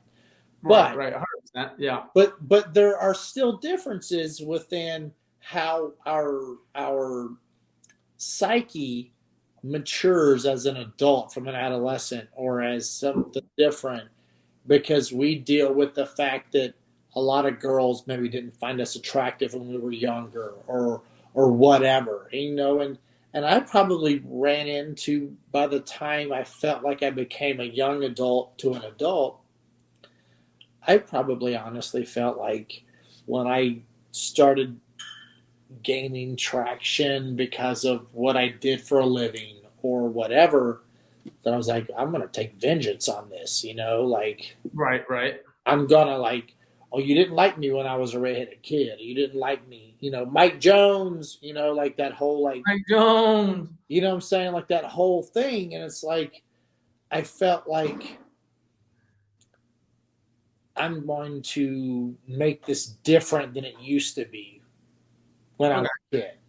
Because when I was a kid, you know, like every girl I had a crush on was like, no, you're a redhead. No, you know, and it was like different. And so, like, I know how you feel, you know, especially when we're younger and we're developing, and our lives are so far ahead of us. And then, you know, later in life, it's a little different because we've, you know, there's the sapio and all these different things of people that understand, like, the intellectualism is attractive more than just looking at someone or whatever. But it becomes this intellectual, physiological, like, in the intricacies of what makes attraction and relationships like what they are. You kind of understand there's a difference between everyone wants a Ken doll Barbie, you know, like not every guy wants Barbie and not every girl wants Ken, but there can also be ginger, you know, and there can also be super tan, ripped up 6-pack guy. There can be this guy who looks like this. There can be this guy who looks like this. And then there can be, you know, ginger spice that looks awesome. And it with that, and it's in my days, because clearly I'm younger than everybody I'm gonna talk to. But it goes so much as to where, like, the emojis nowadays, where, like, they're bringing more emojis and this and that to be more like, okay, you can be yourself instead of just be this white blonde. I had to be like a white blonde dude when I first got on here, and I'm like, I'm not blonde, like I'm strawberry blonde, but I'm not blonde, like I have red hair. And then they added the gingers into that, and I was like, yes, I feel like I'm involved with this. There we go. But I had a funny thing because you mentioned the strawberry blonde. I kept coming home, you know, because I was having troubles at school, and my parents, I'm like, yo, I'm getting beat up. I'm getting in fights because I'm a redhead. Yeah, this is not good. And my mother goes, well, you're not a ginger. And I'm like, what do you mean? What do you mean, Mom? And she goes, you're a strawberry blonde. And so my little ass took that to school. And when kids the next day were going to go to fight me, I go, I'm not a ginger. I'm a strawberry blonde. And everybody was like, how did you just say you were? And I was like, I'm a strawberry blonde. and then after that, I was like, oh, is he a strawberry blonde? I'm like, I went home and I was like, Mom, what did you do to me? What did you do? Because I got my red hair from my mom. Yeah. I'm like, Mom, why did you do that? And she goes, well, that's who you are. And I'm like, but now they got more ammo on me. Well, you look like. So has anyone ever called you a day walker? Mm-hmm. Yep. No, that's funny. But no, seriously, Jess, and it was only a couple seconds in there. I'll shout it out again. They kill it. They absolutely kill it, man. It would be cool for you to be on that because I know that they've had a couple encounters with guests and all that fun jazz. But like to have you on would be super cool. And it was also the first time I've met Cap too, so that was really cool. I saw him at a game. I went to one game last year, and it was the Browns-Bengals game, where it was not a pretty game. And so I go there. I'm a huge Bengals fan my whole life. I go there, and I'm so excited. And I look down. I see Cap's orange suit, and I'm just like, awesome, that's Cap. And then, of course, the game was not pretty, and I'm with a bunch of Browns fans that I'm with because all my area – I'm closer to you, Shayne. I'm up north, so everybody's a Browns fan over here. I'm like one of the rare Bengals fans you find. And so I go with a bunch of Browns fans, and they're just rallying my ass the whole time during that game. And it was the worst time of my life. But seeing him with the orange, I was like, I've seen him on like photos and such and this and that, but to see that bright orange jacket like from a couple rows up, I'm like, that's awesome. But they got a great show, man. And I'm excited that you said that because I'm excited to watch that for you. I guess I could now mention. So you went to Cleveland for that one, Travis? No, I went to Cincy. It felt like I was in Cleveland at that game, but I was at Cincy. Yeah, because same game, they beat the shit out of us. And and you started hearing Browns chants and everything. And I was like, it's my first. What are the Browns chants? Do they even have? No, they just bark. They bark, dude. That's all it was. All it was barking. That's why I want to. Stadium was barking. That's why I want to tell this story, okay? Oh, God. I'm not happy about it still. So, they're up big, whatever. First year getting season tickets, like, I'm a teacher. I ain't got that kind of fucking money to buy season tickets, but I'm like, you know what? I love the Bengals. I think they're going to have a good season. So I get season tickets. I'm there watching that game. We're getting our ass beat. A couple of my cousins are there. They're Browns fans. I didn't even realize in the third quarter they got in a fight with people in the same section and Bengals fans and got kicked out. But I'm sitting there and I'm like, okay, whatever. We're getting beat. I'm like, Marissa, let's go. She's like, no, I'm having a good time. My wife, I'm having a good time. Let's just let it roll. And I'm like, oh, okay, but we're really getting beat a lot. I'd like to get out of here and beat traffic. We got a 2-hour drive home. So she's too good right now. We can leave right now with no traffic. So this guy comes over from the other section, which I've seen the guy 2 or 3 more times. He must have season tickets. He must just hate the Bengals so much that he has season tickets and he roots for every other team we play. But he's wearing like a Browns shirt. He comes over and starts barking in my ear. And I'm like, yo, back up. First off, like, chill out. It's not a big deal. Yeah, you're winning. Good job. Good game. Then we're so I'm like, whatever. I let that one slide. We're walking up the steps to leave to try to head out of the stadium. And someone else is like, man, that's ass whooping, isn't it? And I was like, yeah. And my wife goes, the fuck you say? And I'm like, shit. In my head, I'm like, God damn it. I don't get angry. So I'm like, but now my wife's pissed. So I'm like, fuck it. I turn around and I fucking Ric Flair chop this motherfucker in the chest. Woo! Woo! But what made it even more weird is he just starts laughing. So then I start laughing even more. And then I just turn around, grab my wife's hand. We start walking off. She goes, wait, who was that? Did you know that guy? I said, no, you said fuck you to him because he's running his mouth, and I thought I had to do something. And then it got fucking weird. And then it got weird when I chopped I put all my weight into the chop and nothing happened. And we just started like, I don't know what happened. Dude, it's funny you mentioned that because at that game I had a bet with one of my best friends, Graham. They were a diehard Browns fan, and they're huge in the wrestling, and so they were like, every single time we score, we're gonna chop each other. And I'm big in the wrestling myself, so I'm like, okay, like let's chop each other. I've got confidence in my team, and of course after the interception, pick six. Well, during that, we bought 5 seats, but we bought an extra person, and they were sitting on somebody's lap. There was controversy with the security guard and everything. Right at that moment, there's a security guard there, like, you got 6 people for 5 seats.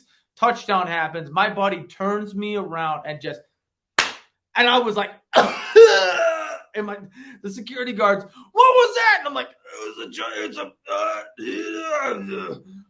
and I was like, oh my God. I was like, why did you do that, dude? And he goes, it was a bet. And I'm like, oh, fuck, we're going to get kicked out right now, dude. Do you understand that? It's like, it's like 2 minutes into this game, son of a bitch.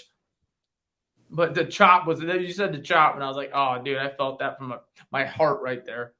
Woo! Were you big? Or you mentioned that just a side little thing there. Were you in the wrestling at all, Shayne? Oh, dude, when I was in college, we would spend Monday night like setting up for Monday Night Raw. Bro, that's when it was good. You're talking the hey, the Generation X, like suck it. Yeah. Calm down. Do you smell? With the Rock. Finish it, Travis. You pointed up. I was like, where are you pointing? So one of my good friends was played football at Maryland and had a couple opportunities in the NFL, never worked out. So he got in. He became really good friends with Gronkowski that I played with in New England, and these guys kind of connected with each other. Gronk's got a bunch of brothers. Matati kind of like connected with all these guys. All of a sudden, he says, I want to get into pro wrestling. He moves down to Tampa, goes down to this like WWE like school or whatever. Right. Kind of things work out for him. So I think he actually won a SummerSlam because Gronk ended up jumping in the ring and like tackling. Oh, so character name Mojo Rawley, right? Mojo, yeah. So like Mojo is Dean Matati, who played at University. That's real. Yeah. So like they became a part of this crew that were like the party crew. So like Dean's like whole philosophy or tagline is, I don't get ready, I stay ready. I don't get hype, I stay hype. Like, yep. So that's like his whole thing. So those guys are like good friends of mine. And so subtle flex. What did you just knock down, Shayne? I watched your eyes follow the whole thing. Shayne's like, I wasn't ready to take a drink yet, you fucking prick. My bad, Shayne. My bad. Sorry, it was this shit's reverse. What is that? Like, that's right, left. I know. I still can't figure it out, and I've been doing this for 3 months now. Yeah, that's a subtle flex. Whatever. Fuck it. But Dean, Mojo, all the boys. Yeah. Just subtle flex for this podcast. We had Angelo Dawkins on. Do you still watch wrestling nowadays? He's part of the Street Profits. Respect for wrestling nowadays, I won't man. say that I watch it regularly, but like I keep up with it because I completely understand the entertainment value of it, and I know how hard it is for those guys. It's a very hard industry to be in. 100%. The athletic ability to perform in that world is unreal. Yeah. And the fact is that a bird? I don't know what that is. No, Toby, bring me the ball. Oh, that's a ball. Oh, it's a squeak toy. Squeak toy. Squeak toy.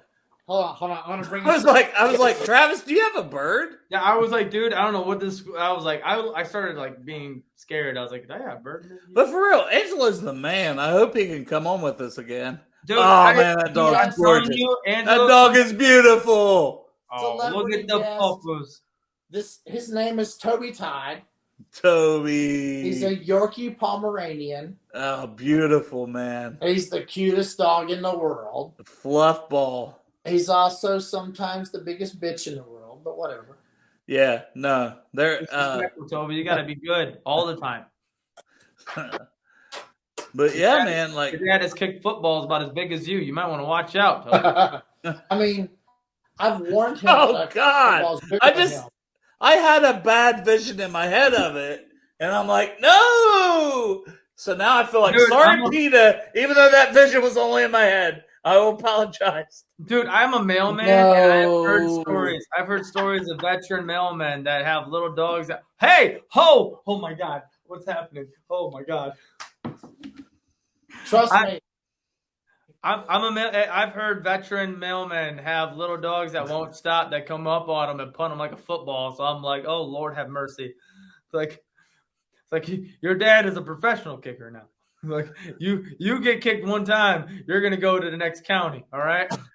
Okay, so when that happens to you, do you bend down, take the time out of your day to pet the little doggies? Oh, absolutely. I love him. He's one of the cutest dogs I've ever been around. So. Dude, yeah. Dude, I love dogs. I have 3. I think I have 8 or 9 cats. Like, I don't know. My wife just. Did you bring me a new toy? I got 5 cats, so I mean, it makes sense. Yeah. Yeah. So my wife just got another kitten last weekend. I'm like, but we have so many cats. Yeah. Well, the problem with cats is they're cats. Hey, hold on. Whoa, real quick, Shane. You're so he's clearly a dog guy. So that's another. Are you a cat dog or a dog guy? He's a dog guy. Cat dog or a dog guy? What the hell? Yeah. Are you cat dog? Do you like cat dogs? Hold on. I still have at least a good 5 or 6 of these, so we can't quit. Let me get one more of these in real quick. No, let me ask you a question, Shane. Who is your favorite wrestler of all time? What's that? Who is your favorite wrestler of all time? That's a tough question. Wrestler of all time. So got better questions than what you got, Dale, asshole. He's gonna say Hulk Hogan, probably. Or The Rock or Stone Cold. That's what everybody says. Hulk was always the good guy growing up for me. And then when the NWO. That's why we brought on the third man. Am I not giving you enough attention? Wolfpack. We Wolfpacking out here. So the Hulk was always the good guy. So to me, when Andre the Giant or Randy Macho Man Savage or Jake the Snake or like all these like 80s, 90s like wrestlers. Ted DiBiase. Big Dollar Man. All these things. So, it's all drama, like I get it. I understand where it was. I always knew it wasn't like true real life things, but I didn't always know that. I was about 10 when I found that. 10 or 11, and it really broke my heart. That was real till then. Dale's still talking trauma from his childhood right now. Hey, thanks guys for being here for Dale's trauma therapy session. He's cried. He's talked trauma. Dale looks at me and goes, "Help me! I don't know what's going on right now. I don't know what I'm saying anymore." Time for a new drink. What are we drinking next? What are you gonna make? What are you gonna make for us right here at Shayne's bar? All right, Shayne's bar segment coming up. I feel like we need a little music playing, like. I mean, answer the question though, Shayne. I'll drink beer for now.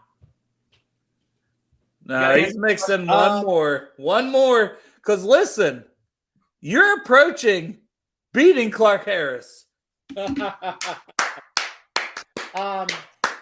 know what though? I really don't know what my favorite wrestler.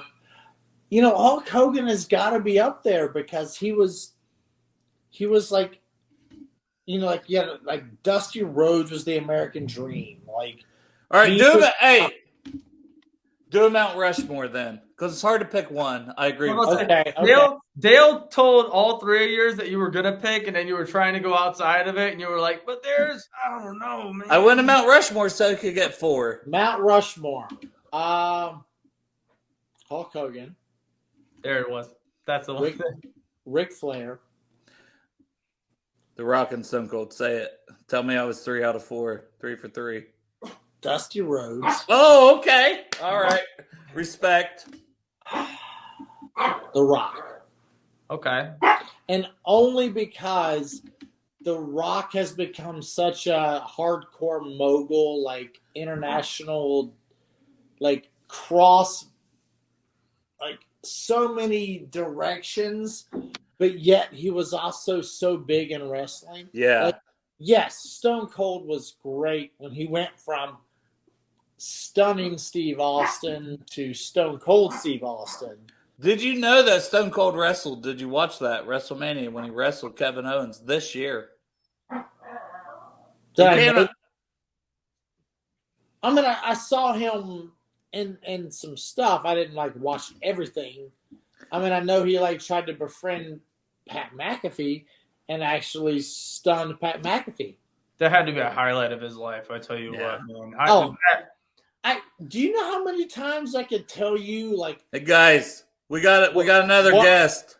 I've done some really. It's our honorary member, Bengals Whitney.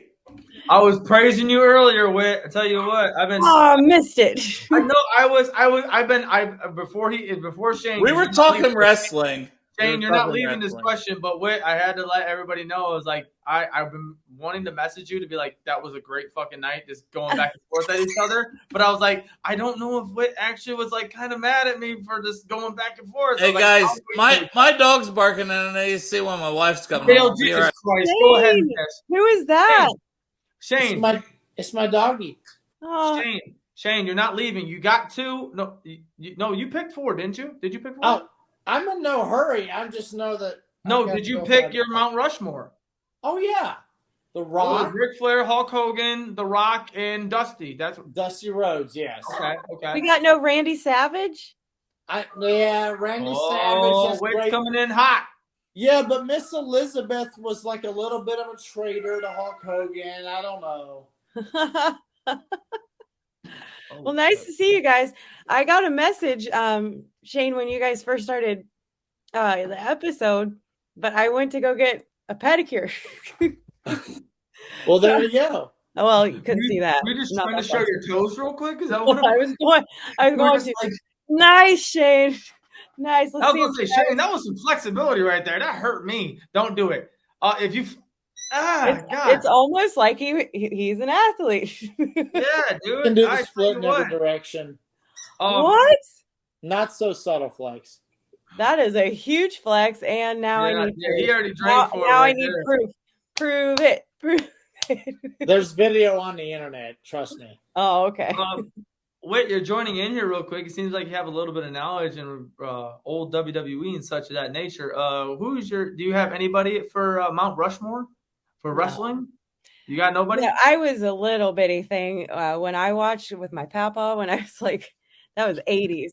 So just the 80s guys. I just remember like it was Hacksaw Jim Duggan and then obviously Randy. Yes. And then who was the 2 brothers that used to like lick each other's heads all the time when they got in the ring? There was the Road Warriors and the Road Warriors. Rock and Roll Express. Huh. Maybe the Ricky Road and Warriors. Johnny Morton. And then there was the Road Warriors. Okay. Yeah. So that's all I remember. Ric Flair. I'll get you, Shayne. Because I'm a little younger. I'll go Triple H. I know those guys. Was that a subtle flex? I'm a little younger. What, me and Shayne are old dudes now, huh? We had this conversation earlier. We were talking about redheads, and they were talking like, he was like, "Oh, how old are you? When were you born?" I was like, we were talking about me being Shayne's kid, maybe, just out of funny. But, yeah, Dale was like gun ho on it, and I'm like, I'm not his child, Dale. Don't do that. Just because I'm a redhead doesn't mean I'm turning into a Maury Povich moment. Yeah, this is a 23andMe find right now. This is what the show is. Shayne, I got to know more about this dog, though, in all seriousness. What's its name? What kind of breed is that? What's going on? How old? He is, I'm sorry. I'm so sorry. He's so attention deprived. He loved it. His name is Toby Todd. Toby. Aww. Oh, no, he just dropped his toy. He is a Yorkie Pomeranian. Oh.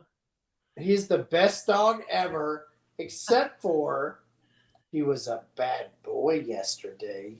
He was. What did he do? He was a bad boy. He was naughty. He's a good boy. No, he just he peed when he's very, very potty trained.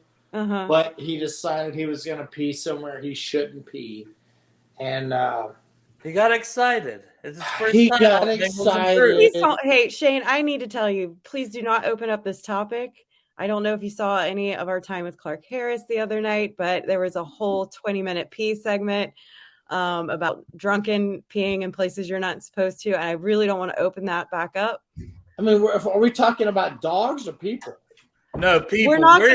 How drunk? You just literally brought it up. So, how drunk have you gotten? Have you accidentally peed in a hotel room or anywhere? Guys, I hate this. You brought it up. I wasn't even thinking about it, Whitney. Thanks. Hey, it's Shayne's fault. It's Toby's fault. Toby's fault. Toby, do you want? Gosh darn it, Toby! Listen here. Dang it, Toby. So, who's peed somewhere inappropriate? Well, Clark said he got real drunk and he didn't realize it, and he peed in a hotel window and his wife was mad at him the next morning, and he didn't know why she was mad, and that's what had happened. And then Travis also told what us had happened was. Oh yeah, Shayne, go ahead now.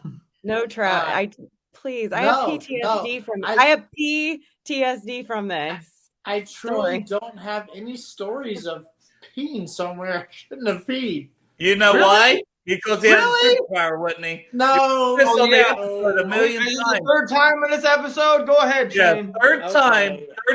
Tell her your superpower. I've definitely peed behind a dumpster. Who hasn't? Whatever. It's a dumpster. Somewhere where you shouldn't be. We're talking you didn't even know you were peeing. Yeah, but you can't pee standing up, so it's different. I hope so. I mean, oh, gross, guys! You guys are all gross. How you started it? Get out of here. I brought you on to be classy. I'm sorry. I just peed in a toilet like a normal civilized human being. Came back to a pee conversation. Who's never been camping or out in the woods or whatever? Like that's we're not talking about that. You've never been camping? We're talking about being so drunk. Yes, I've been camping a million times. You've never been camping? I gotta take you. No, I'm just saying she raised her hand and she's like, I've never peed outside. I'm like, who hasn't? What? My wife pees outside all the time.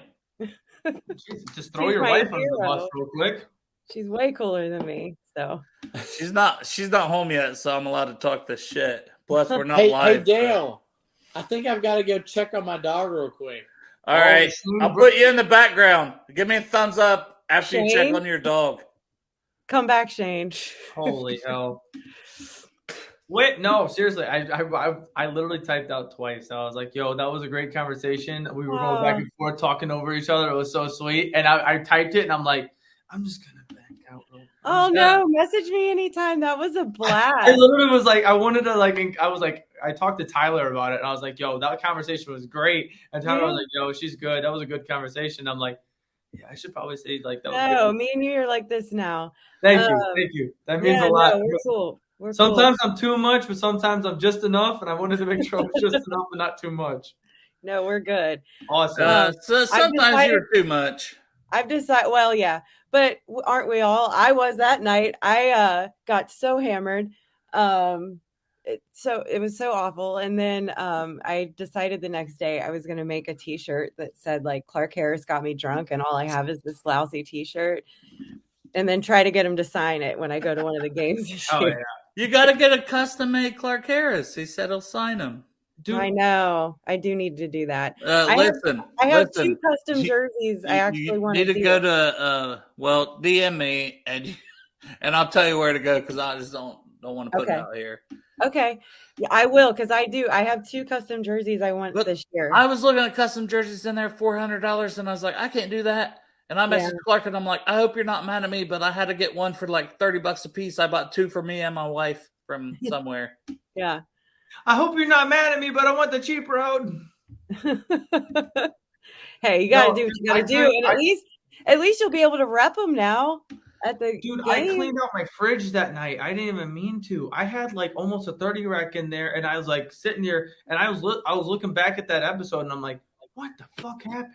There he is. Speaking of that episode where we went with Clark Harris for 3.5 hours, Shayne's giving us 4 tonight, minimum. Yeah, you gonna top it? Yes. Top it, Shayne? We're at 325, Shayne. You're literally right there. I truly, when I got the link to come on, I had just was left. 3.5 hours ago. I had just left, and then when I got home just now, I thought, I wonder if those sons of bitches are still hanging out, and I couldn't believe it. Way to go, Shayne! Our Bengals guys. Shout out Shayne Graham. You know, this is going to get bad, though, Dale. This is going to get really bad to where everybody's just going to keep topping each other. And before you know it, we got 7-hour episodes, and we're just talking to people for 7 fucking hours. First Bengals and Brews sleepover, man. We're going to go 24-hour, the first 24-hour live, and there's going to be an active player just like, I got practice in the morning. Yeah. I'm playing in the Super Bowl tomorrow, guys. You're going to be the reason some guy gets cut. Oh, Dale. No. That's on Dale. Where's Dale at? That's Dale. That's not me. That's not me. I can't get cut because I'm way beyond that. So, what are you drinking tonight, Shayne? Oh God, see, us not being live tonight. Hey, what hasn't he drank? Oh, I've had. That's pretty. Okay, so we've had this tequila. Oh, we're matching, twinning. We've had this tequila. Oh my God! I don't have that bottle. We've had that is a flex. This vodka. Oh my God, Shayne! This has been phenomenal. This bourbon. Buffalo Trace, yeah. The one mix that took 30 minutes to mix it. No, there was other mixes. PBR, my man. There's been. It was the funniest part. The funniest part in this whole thing is where he's making all these drinks, and then he goes to the fridge and pulls out a Pabst, and I'm like, what? Do you ever do pickle shots with Jameson? That's a thing. There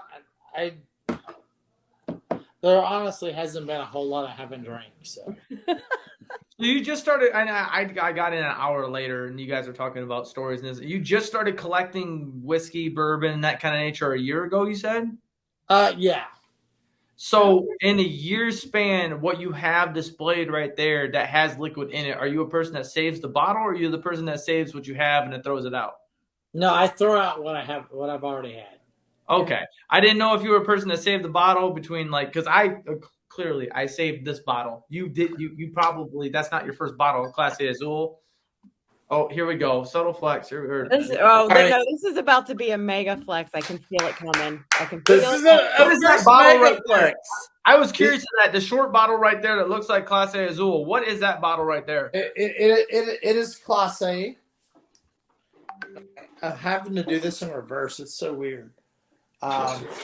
So this is a small bottle of Clase Azul. Just the same bottle that we both have? Whitney, are you not going to do any drinks now that you're on here? Not right now. I haven't had dinner yet. We're having tacos. I haven't had dinner yet. Oh. You just got called out. That was an awful impersonation. I am so insulted, Shayne. Okay. That's my rum shelf. Oh, you got the Kraken there. I see that. I see the Kraken. This guy. So flexing all over the place. I'm a big rum fan.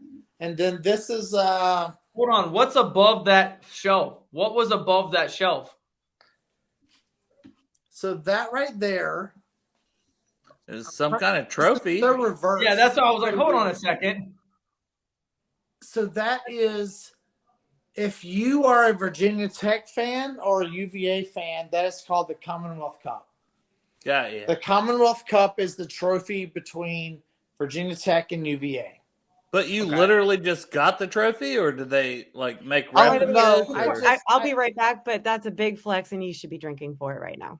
All right, Whitney, I'll put you back when you're in. Back. So the Virginia, you know how like a lot of these colleges, especially interstate colleges, have these rival trophies. Yeah. So Virginia and Virginia Tech. Virginia is the, you know, like their post grad is medical, doctor, blah blah blah blah, and law, blah blah blah. Virginia Tech is veterinary school, agriculture, engineering, all that kind of stuff. We're very blue collar, an engineering school, and which actually tends to help humanity in the long run. Subtle flex, helping humanity. Helping humanity in the long run. I'll drink to it because it's blue collar work. Better than that, that ain't subtle flex. That's just straight up being fucking. That's just being real. No, I know. I just wanted to have a drink.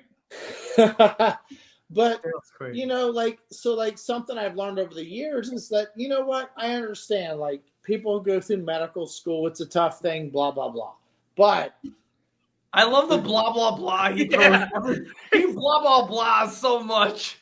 We're to the point of the show where blah blah blah is every few words. But when you look at the long term in humanity, like engineering school is really like what brings a part of the humanity in the future. That's the blue collar work right there. Yeah.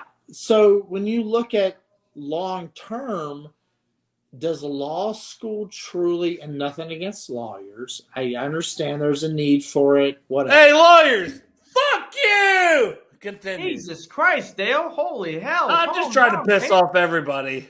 But in the long run, it's like you have so many lawyers that become like the ambulance chasers or whatever, and nothing. The cocksuckers.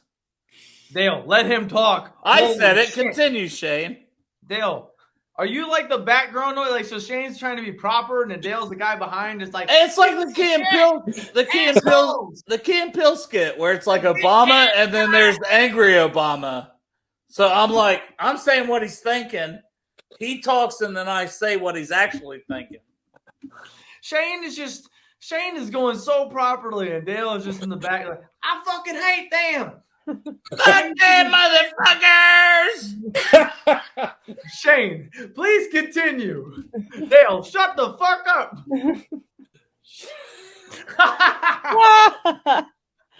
Okay.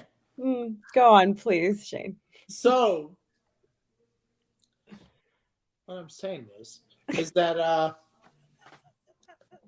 within the whole like rivalry of UVA Virginia Tech, just like any other interstate rivalry, University of Florida, Florida State, University of Georgia, Georgia Tech, like all of these interstate rivalries, Ohio State, Cincinnati, whatever it may be, there's always that like our school's better than yours. No, our school's better than yours. Our school's better than yours. However it plays out, there's always that like you're the white collar, we're the blue collar, we're the big brother, you're the little brother. There's always this hierarchy of we're better than you, blah blah blah.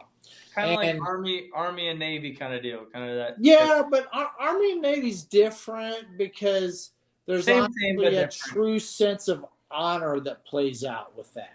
Right. I mean, let's be serious. Like, oh wait, hold on. So you putting slander on all the white collar people? You said true sense of honor. So you're saying that for that fight there's honor, but for the other fight, the blue collar and the white collar. Bleh. No, I'm saying no. Yeah, I mean, I said, there it is. See, what did I say? What that got him? There we go. There's true honor. There's true honor between Air Force, Army, Navy, and Marines. You know, and Marines are obviously a part of the Navy, but the Marines are kind of, let's be honest, they're a little bit of a league of their own because the Marines are a department of the Navy, but yet there's still somewhat of a distinguished separation of infantry, naval vessel, Air Force. Like they're a mixture of a lot of things. So the Marines are somewhat a little bit of a mixture of everything, but yet still distinguished. So I understand that the Marines honestly kind of get a hierarchy of their own because they are a little bit more distinguished, and that's I don't want to be like biased towards one branch or the other, but the Marines are a branch of the Navy, but they bring in the Air Force and the Army all in one like unit. But the Marines are much smaller when you look at the Army.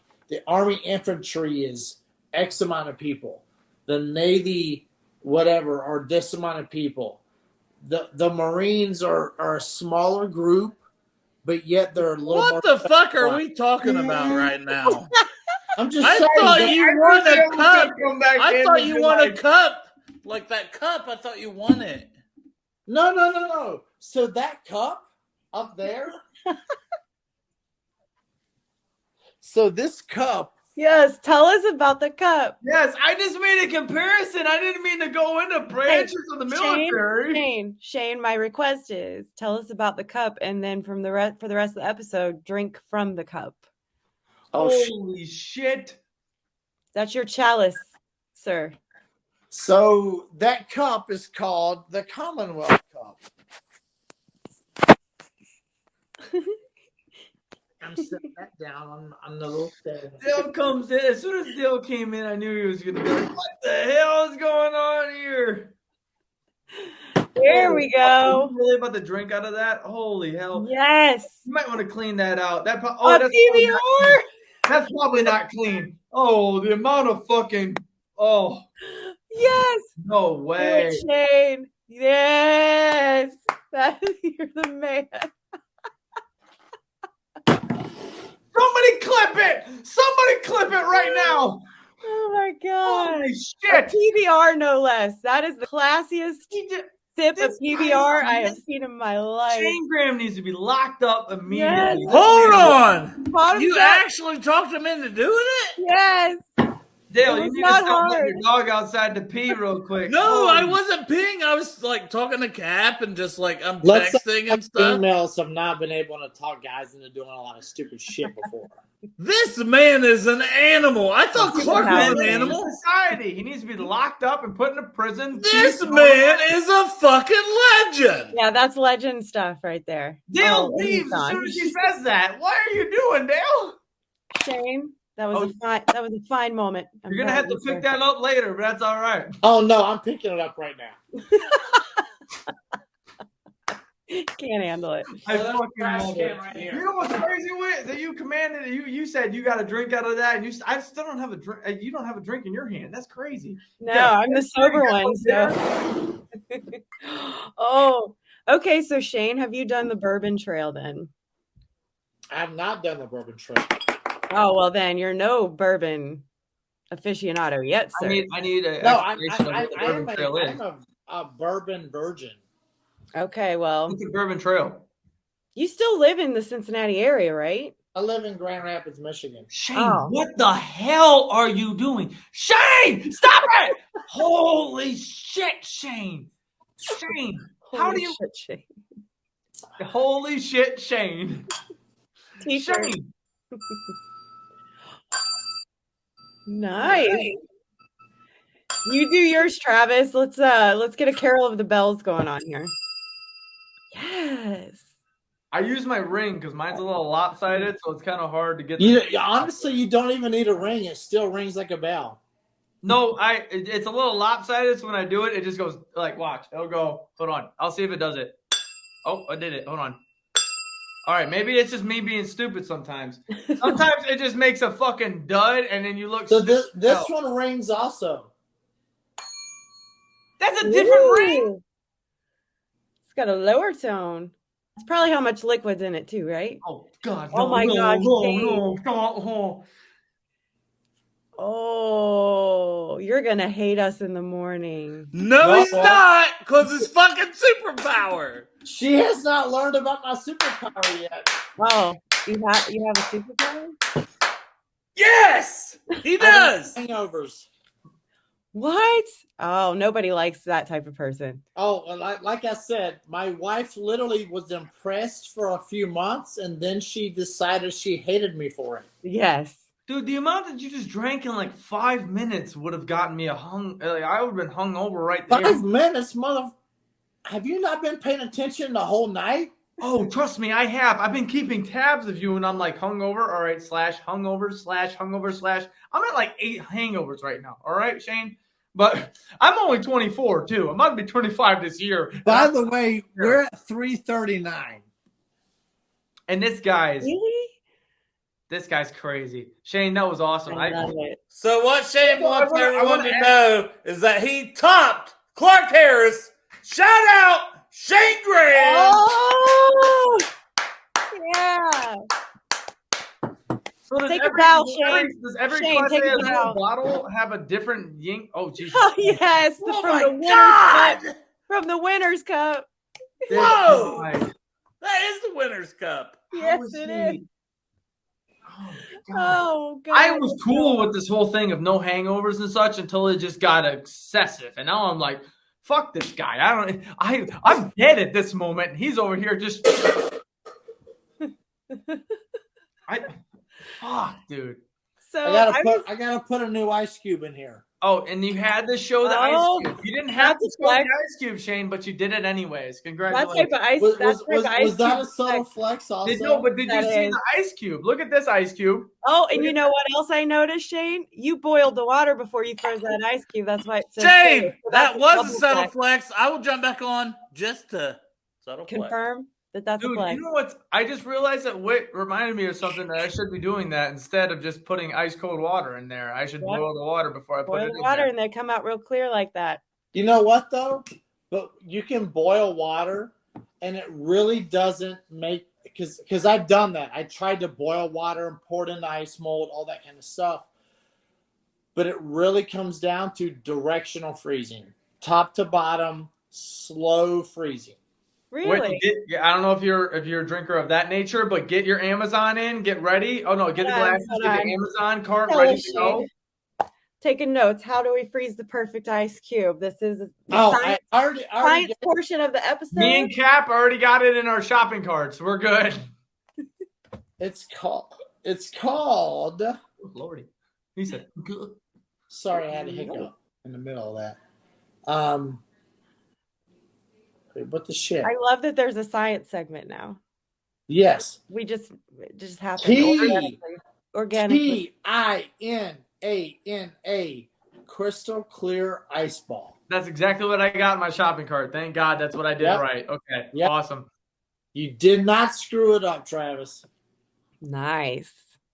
You heard Dude, it and here. all the pictures of it just show that it's supposed to be clear and this and that. And sure as shit, there is proof right here. Hey, add it to the cart. Right there it This is. is in the glass. It's $15.99 too. He said it, $50. Yeah. Oh God. I'm to the portion of the show where I said "fuck it." I knew it. I knew 3 hours. Are you in, about to burn smoke a something up cigarette. right here, or what? What is that? Wait, hold on, real quick, Shayne. You said you were gonna smoke an old fashioned. Are you smoking a? Do I need to smoke another old fashioned? There's another one. No, he's talking about the drink, homie. Oh. I also thought it was a cigar. I thought it was a cigar as well. No, That's a drink. okay. He's gonna Hey, smoke a Shayne. cigar. We are so uneducated, Travis. Shayne, We're wait, learning. wait. We're Shayne, learning wait. tonight. Time out. Before you start that, I think you should walk everybody through how to make a Shayne Graham old fashioned right now. Oh, he already did. You already did. did. Do we want to make an old? Whitney, you've missed so much. We've had I know, and I'm old-fashioned about to people leave. crying I'm about about to leave. past dads. Everything has been on this show already as it is. Sorry. CBD oil, also everything. All right, run it through for Whitney one time, Shayne. All right. One time, go ahead. I am making a CBD old-fashioned. Oh, Okay, so special. 1/4 of a pour. Ooh. Of what? What's that? This is an old-fashioned mix, but Shayne, we're gonna take this offline, dude. I got so much to school you on. You're gonna sound so embarrassing in Kentucky. No. Everyone who's been on this who can tell you, I did a simple syrup pour and I did an orange. I did an orange bitters pour, which is the same thing. Orange bitters, simple syrup. Okay. Whitney does not agree with that statement, but go ahead. Whitney, I see it in her face. She does not agree with that statement. Go ahead. She doesn't pay my bills. It's okay. You criticize after Whitney. So after you make this drink anyways. Another Whitney tutorial. doesn't pay my bills, so it don't matter. Whitney doesn't pay my bills. No kidding. All right. So I'm putting a whole thing of CBD oil in here. You said a whole thing? Yeah. A whole dropper. You said a couple of drops last time. You said a whole thing right now. So I'm like, what are you doing right now, Shayne? We're on the XXL version now. I'm like, this guy's crazy. Travis, get over it. Shayne, I'm here for it. I have the energy for you, but I'm like, I just need to clarify that you're doing this. What the fuck is my life anymore? Whitney, I don't know what my life is anymore. I don't either. For this last pour, I did choose to use a pre-mixed version, but normally that's where she was like, oh my God, Shayne, let me tell you this, blah, blah, blah. This is the second time you've impersonated me, and I didn't like either one. Right there. So that was her I was impersonating her, but I did use a pre-mixed version. I'm gonna kick his ass when I see him. I also do a version where I use sugar cubes and I use a grinder and I use orange bitters, this, that, the other, and I make it super, super, super holistic. But as it goes for tonight, I'm using a pre-mixed version. Okay. But I added in summary, laziness. Got it. Go ahead. Proceed, sir. Oh, Jesus Christ. Here we go. God damn.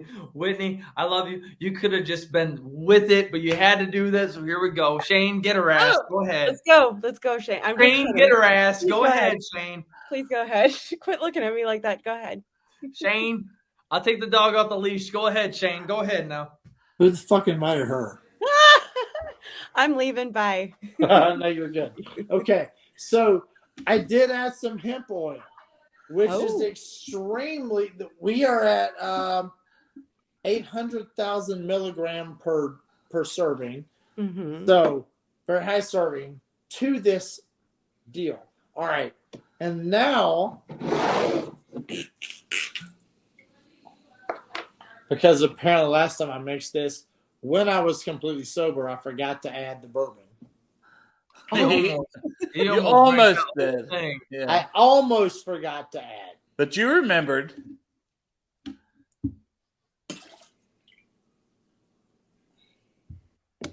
Which, by the way, I've got too much in here.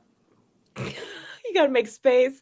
You're making space. So he just chugs it. He chugs the whole glass. This guy's an animal. Society. He is a menace. Could you imagine playing on a special teams with him Shayne and Clark Harris? Locked up and the key is thrown away. That's what I have gotten tonight. What? All right. Oh, we're not done. We're not done. But wait, no, we're just started. This ain't gonna go. This is not going to. What are you scared of, Whitney? Whitney's so scared. She goes, "Oh my God, this isn't gonna go well. He's gonna burn it. I'm so scared." What are you doing? It's happening, Whitney. You don't even know. I don't. I'm prepared to have my mind blown right now. Oh, okay. I see. He's been threatening with that all night. He's been pointing it at me every time I talk. Oh, I turned it down too much. So you're the dude right now that's gonna go and take all the extra time to like smoke your old-fashioned. I thought you were going to say smoke your meat. But use this pre-made mix. Like, what? Did I not use pre-made mix the first time? Yeah, you did. I'll go back and watch the episode. He did. And find out for myself. He's trying. He was just trying to make this process quicker. Bitters. Okay. Yeah. I'm just saying. Who the fuck invited her? I don't know, man. It was me. She's an honorary member of the Brew Crew. I hacked man. Don't hate on my girl Whitney. Whitney is the shit.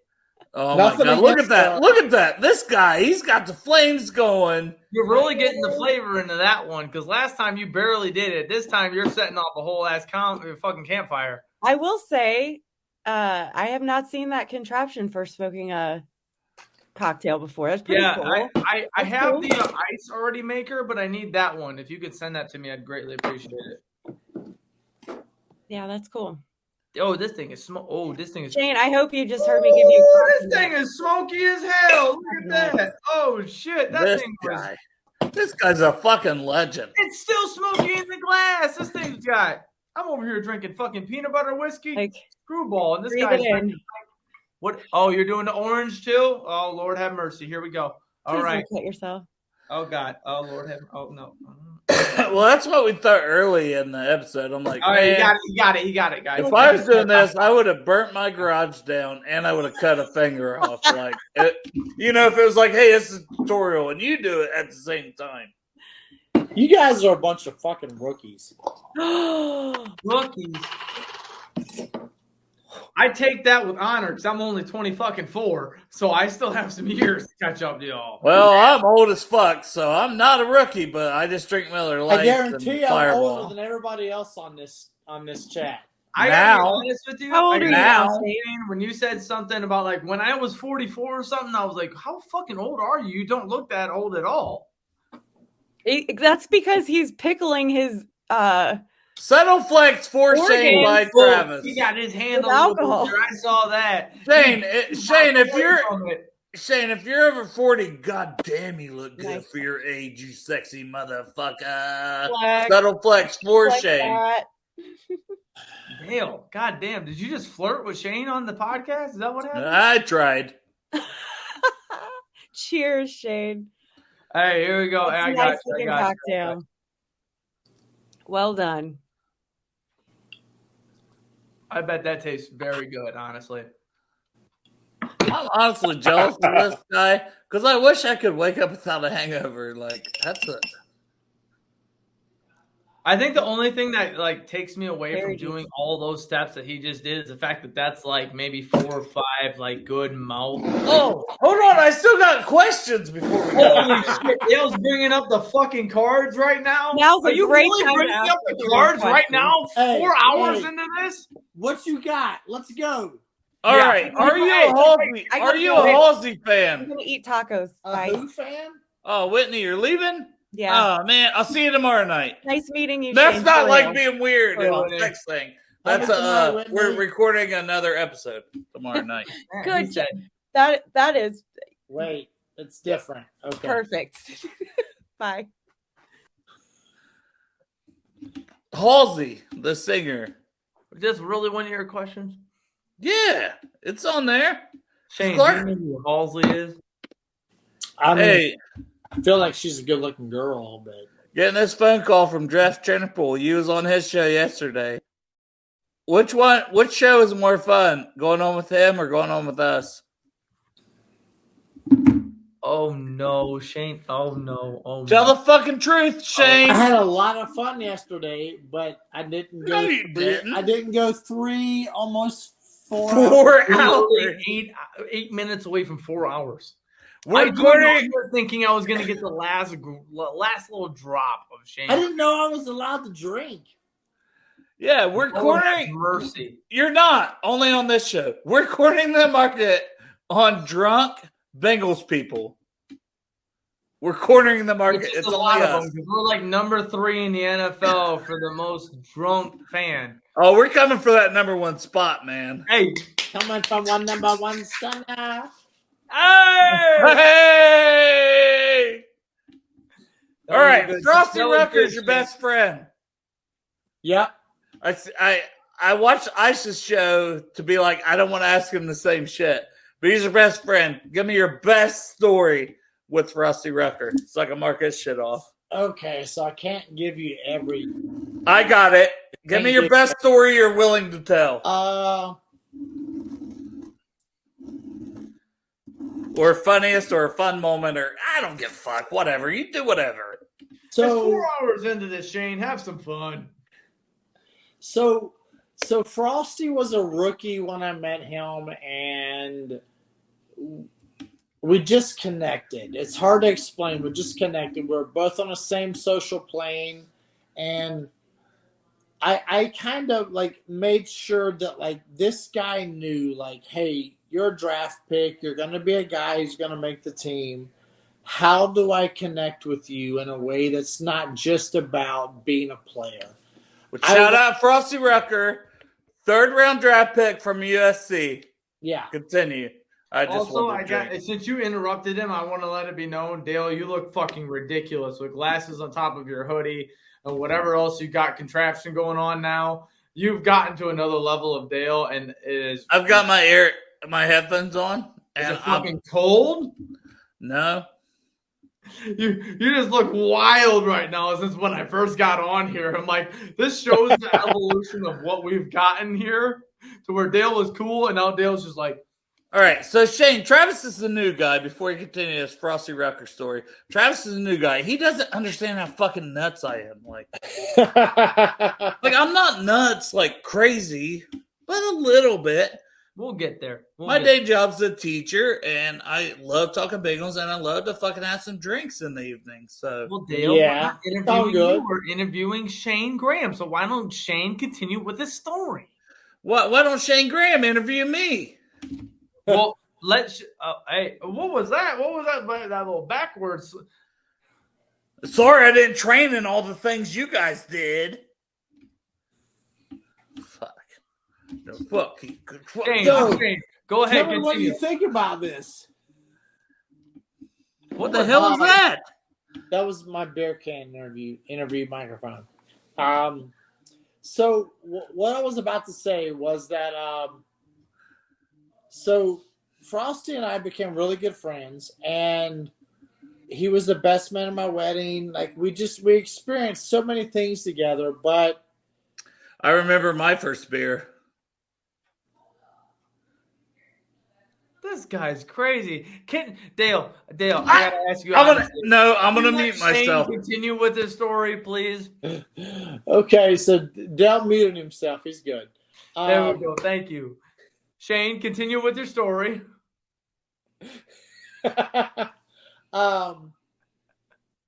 So a lot of the experiences that most of us guys had together were in the off seasons, because during the season it's hard for us to truly like get out and do a lot of things. But being able to build the experiences I had with Frosty had a lot to do with when he was a rookie. He reached out to me as a guy that had experience, a guy that he knew like wanted to have fun, wanted to enjoy like the life that we were living as a professional football player. But he could just tell that I was a guy that enjoyed certain things, and I needed maybe to mature a little bit. Like I did. Like by the time I met him, I matured a lot, because when he first met me, I partied. I was in a social world where there were certain things that I was enjoying that maybe later in life I wouldn't enjoy the same way. But it was like,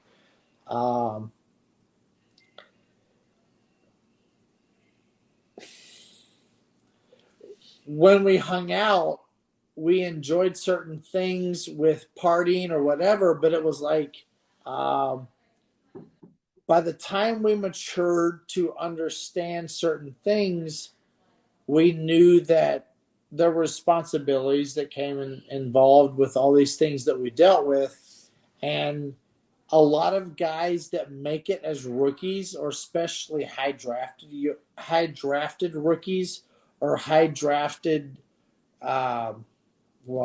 rookies, but guys who made it as free agents that came from another team or whatever it may be, that were exposed to a certain type of living that they were not used to. And I can explain that when I made it in Cincinnati, even though I was given a salary that I wasn't used to or whatever, there were things I was not used to.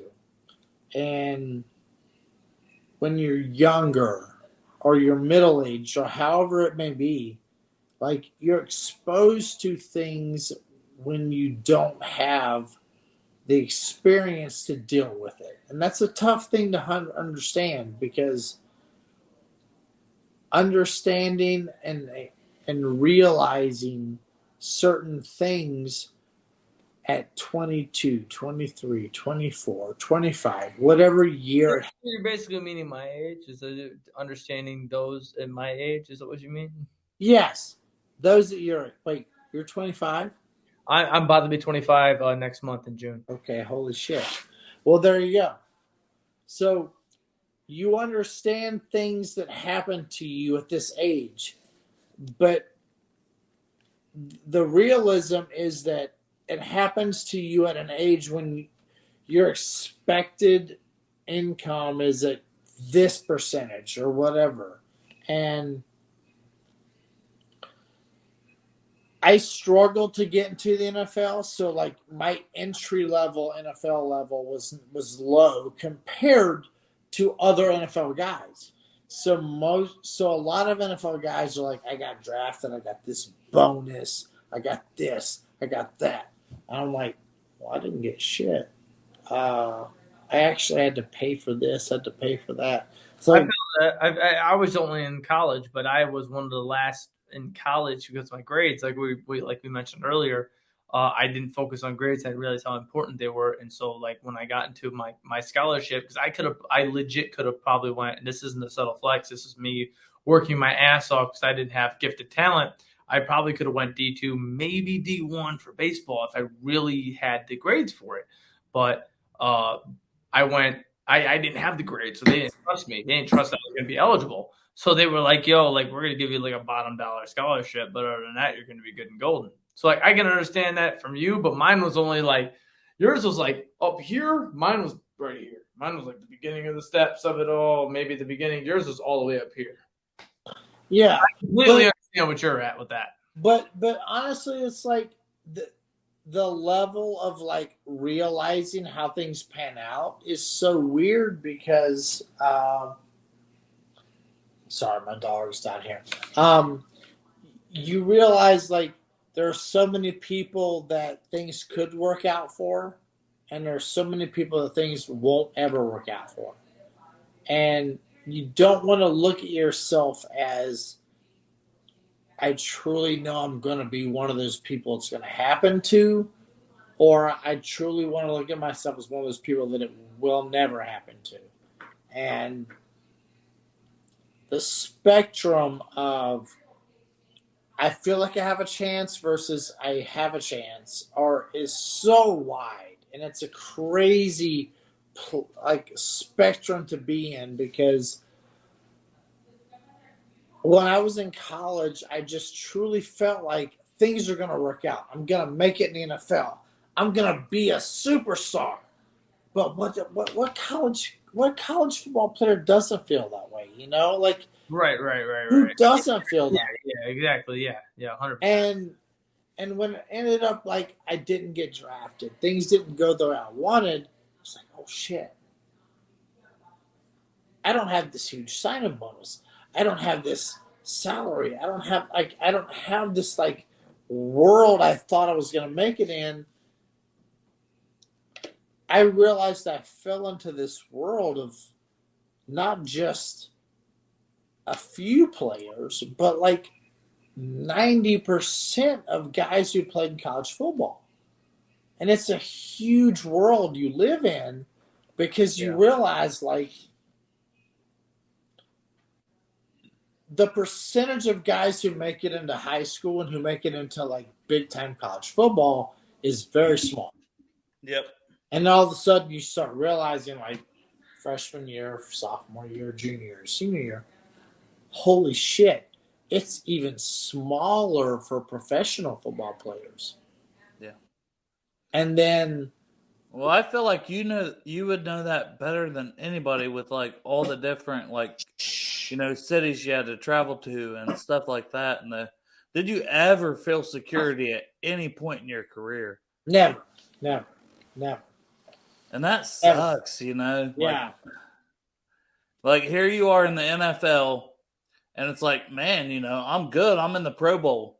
But to never feel security that you would have a job, like that sucks. Well, and ingrains inside you during a time where you're seeing guys you played with in college, and I had a lot of guys I played with in college get drafted. And then you see guys that you feel like you knew as college competitors or whatever. That you're better than.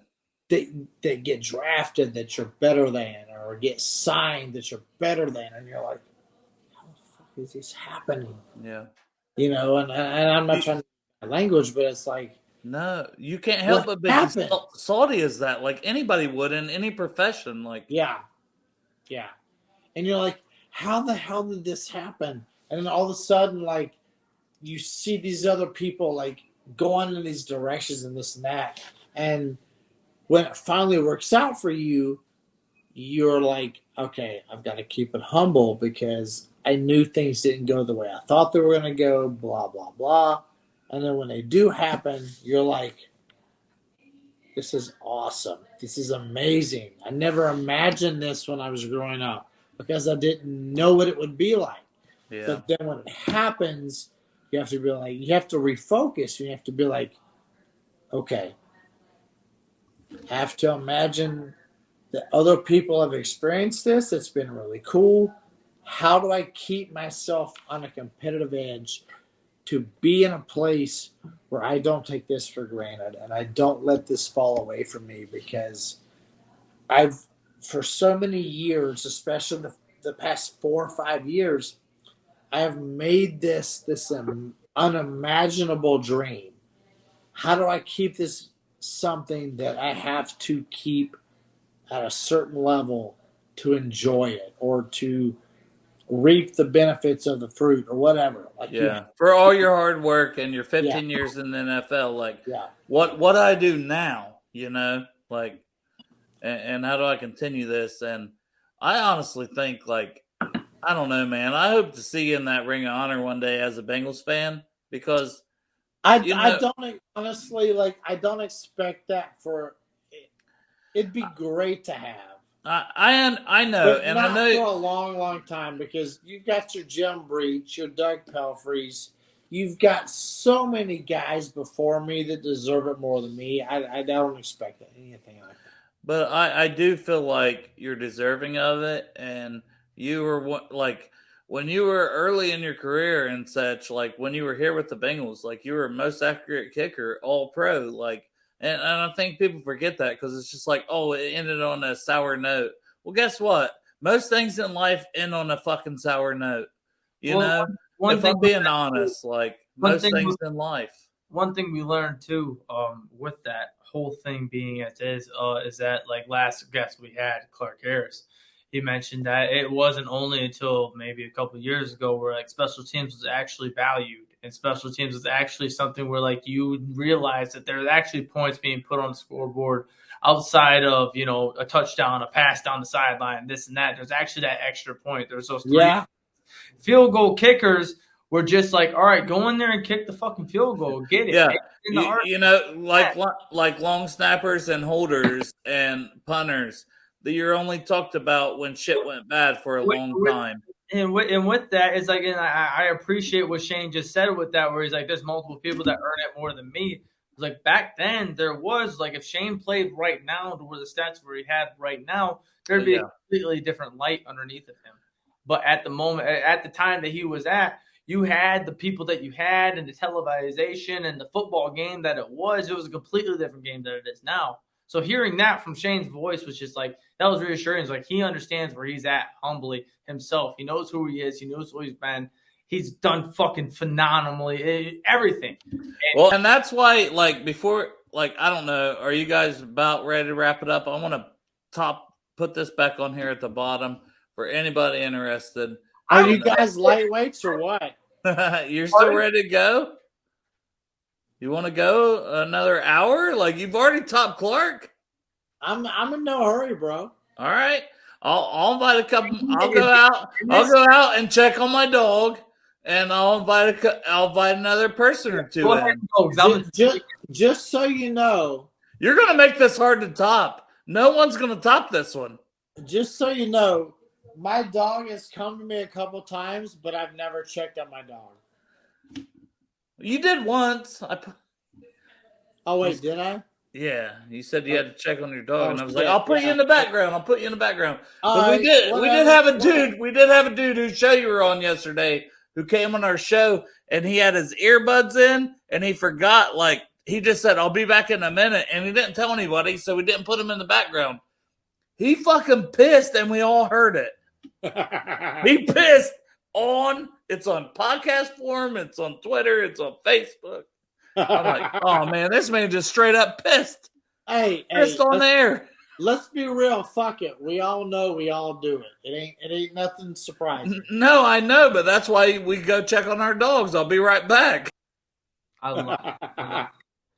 No, Shayne, it sounds like you've had quite the career as it is as a whole. You know, gone through multiple teams, and you've had your time. You're now on the time where you're collecting bourbon and having a great time. You're coaching and this and that. But one thing that I didn't even understand, and now that I'd like to understand, the elite winning solutions. What is that? What is that as a whole? I don't know if you've already expressed that on this podcast, but we're 4 hours and 10 minutes in. I was near the first 45 minutes, so go ahead. What is that? What do you do involving in that and everything else? So I brought it up in the early segments of the video, but so basically it's a boutique consulting firm. So anything that has to do with special teams, if you're a high school coach, a middle school coach, an NFL coach, a college coach, whatever, dealing with special teams coverage, return teams, all the facets that play into special teams football, trying to find a way to bring an advantage to you or your team or whatever that most people take for granted.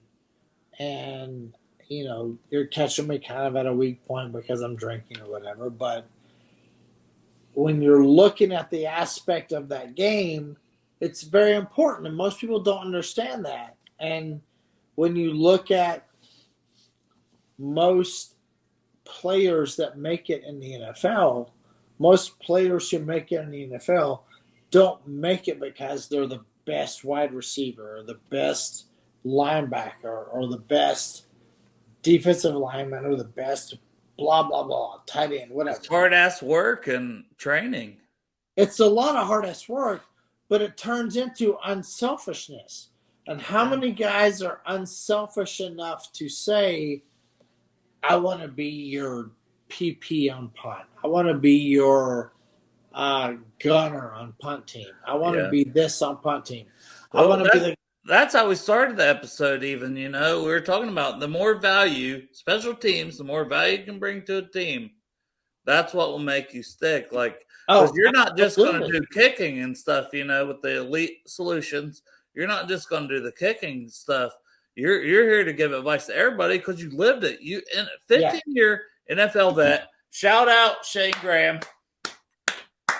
Shayne, man, honestly, dude, let's do this again sometime if you're down for it. Like, we record every Saturday usually. I mean, if Travis doesn't want to drink, it's cool. Whatever.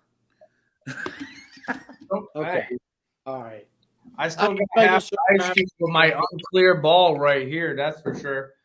But no, Shayne, it has been a absolute blast. I'm just saying, I've been refilling my drinks all night. I just didn't know what you were doing. It's cool. No worries. How about this, Shayne? How about this? Because I know Dale is a little far gone on what we got here right now. Hey, come on, man. All right. Hey, I don't mean to slander Dale, but as a co-host, you're gonna think about it as it is.